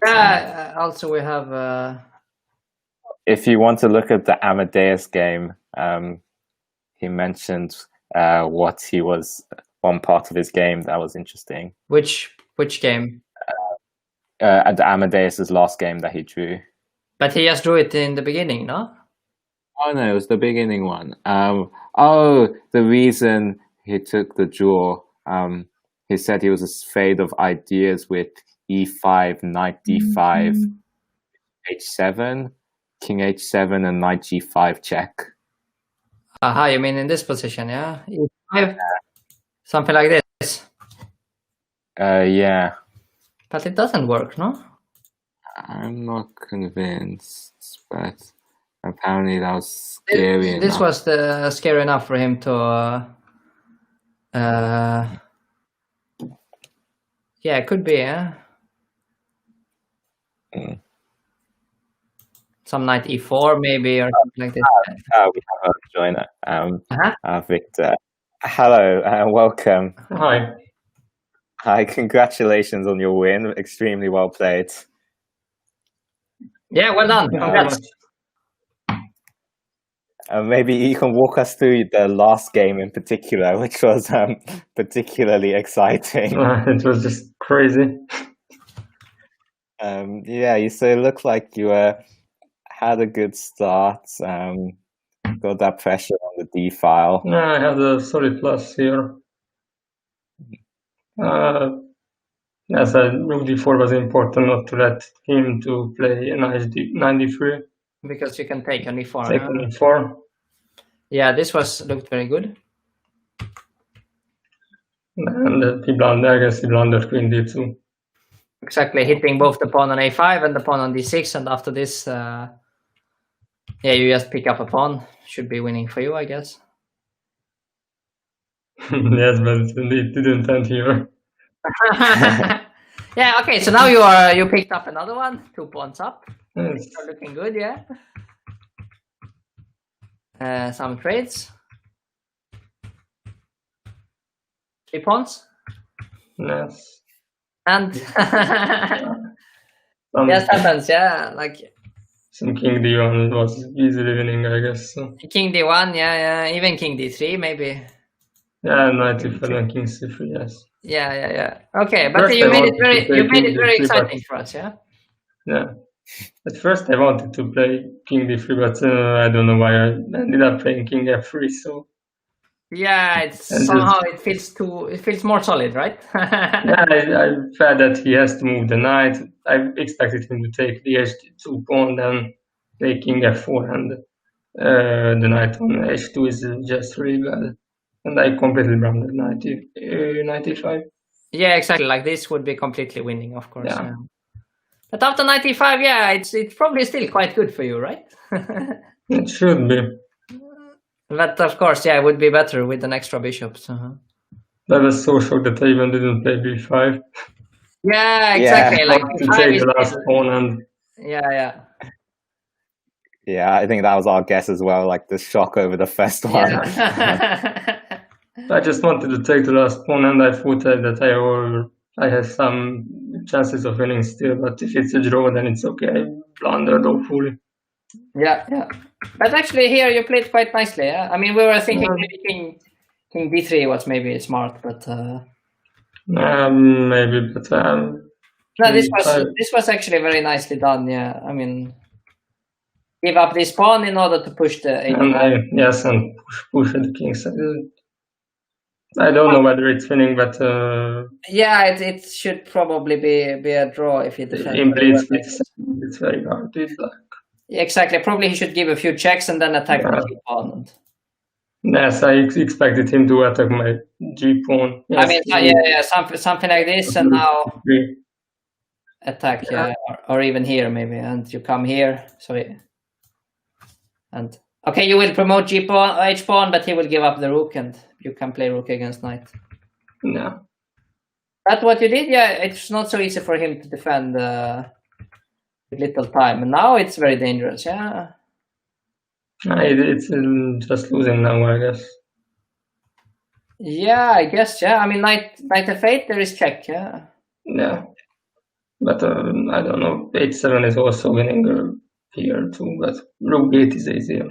Yeah, maybe rook b. I mean, I was just thinking how. Just rook g6. Sorry. Some rook f8.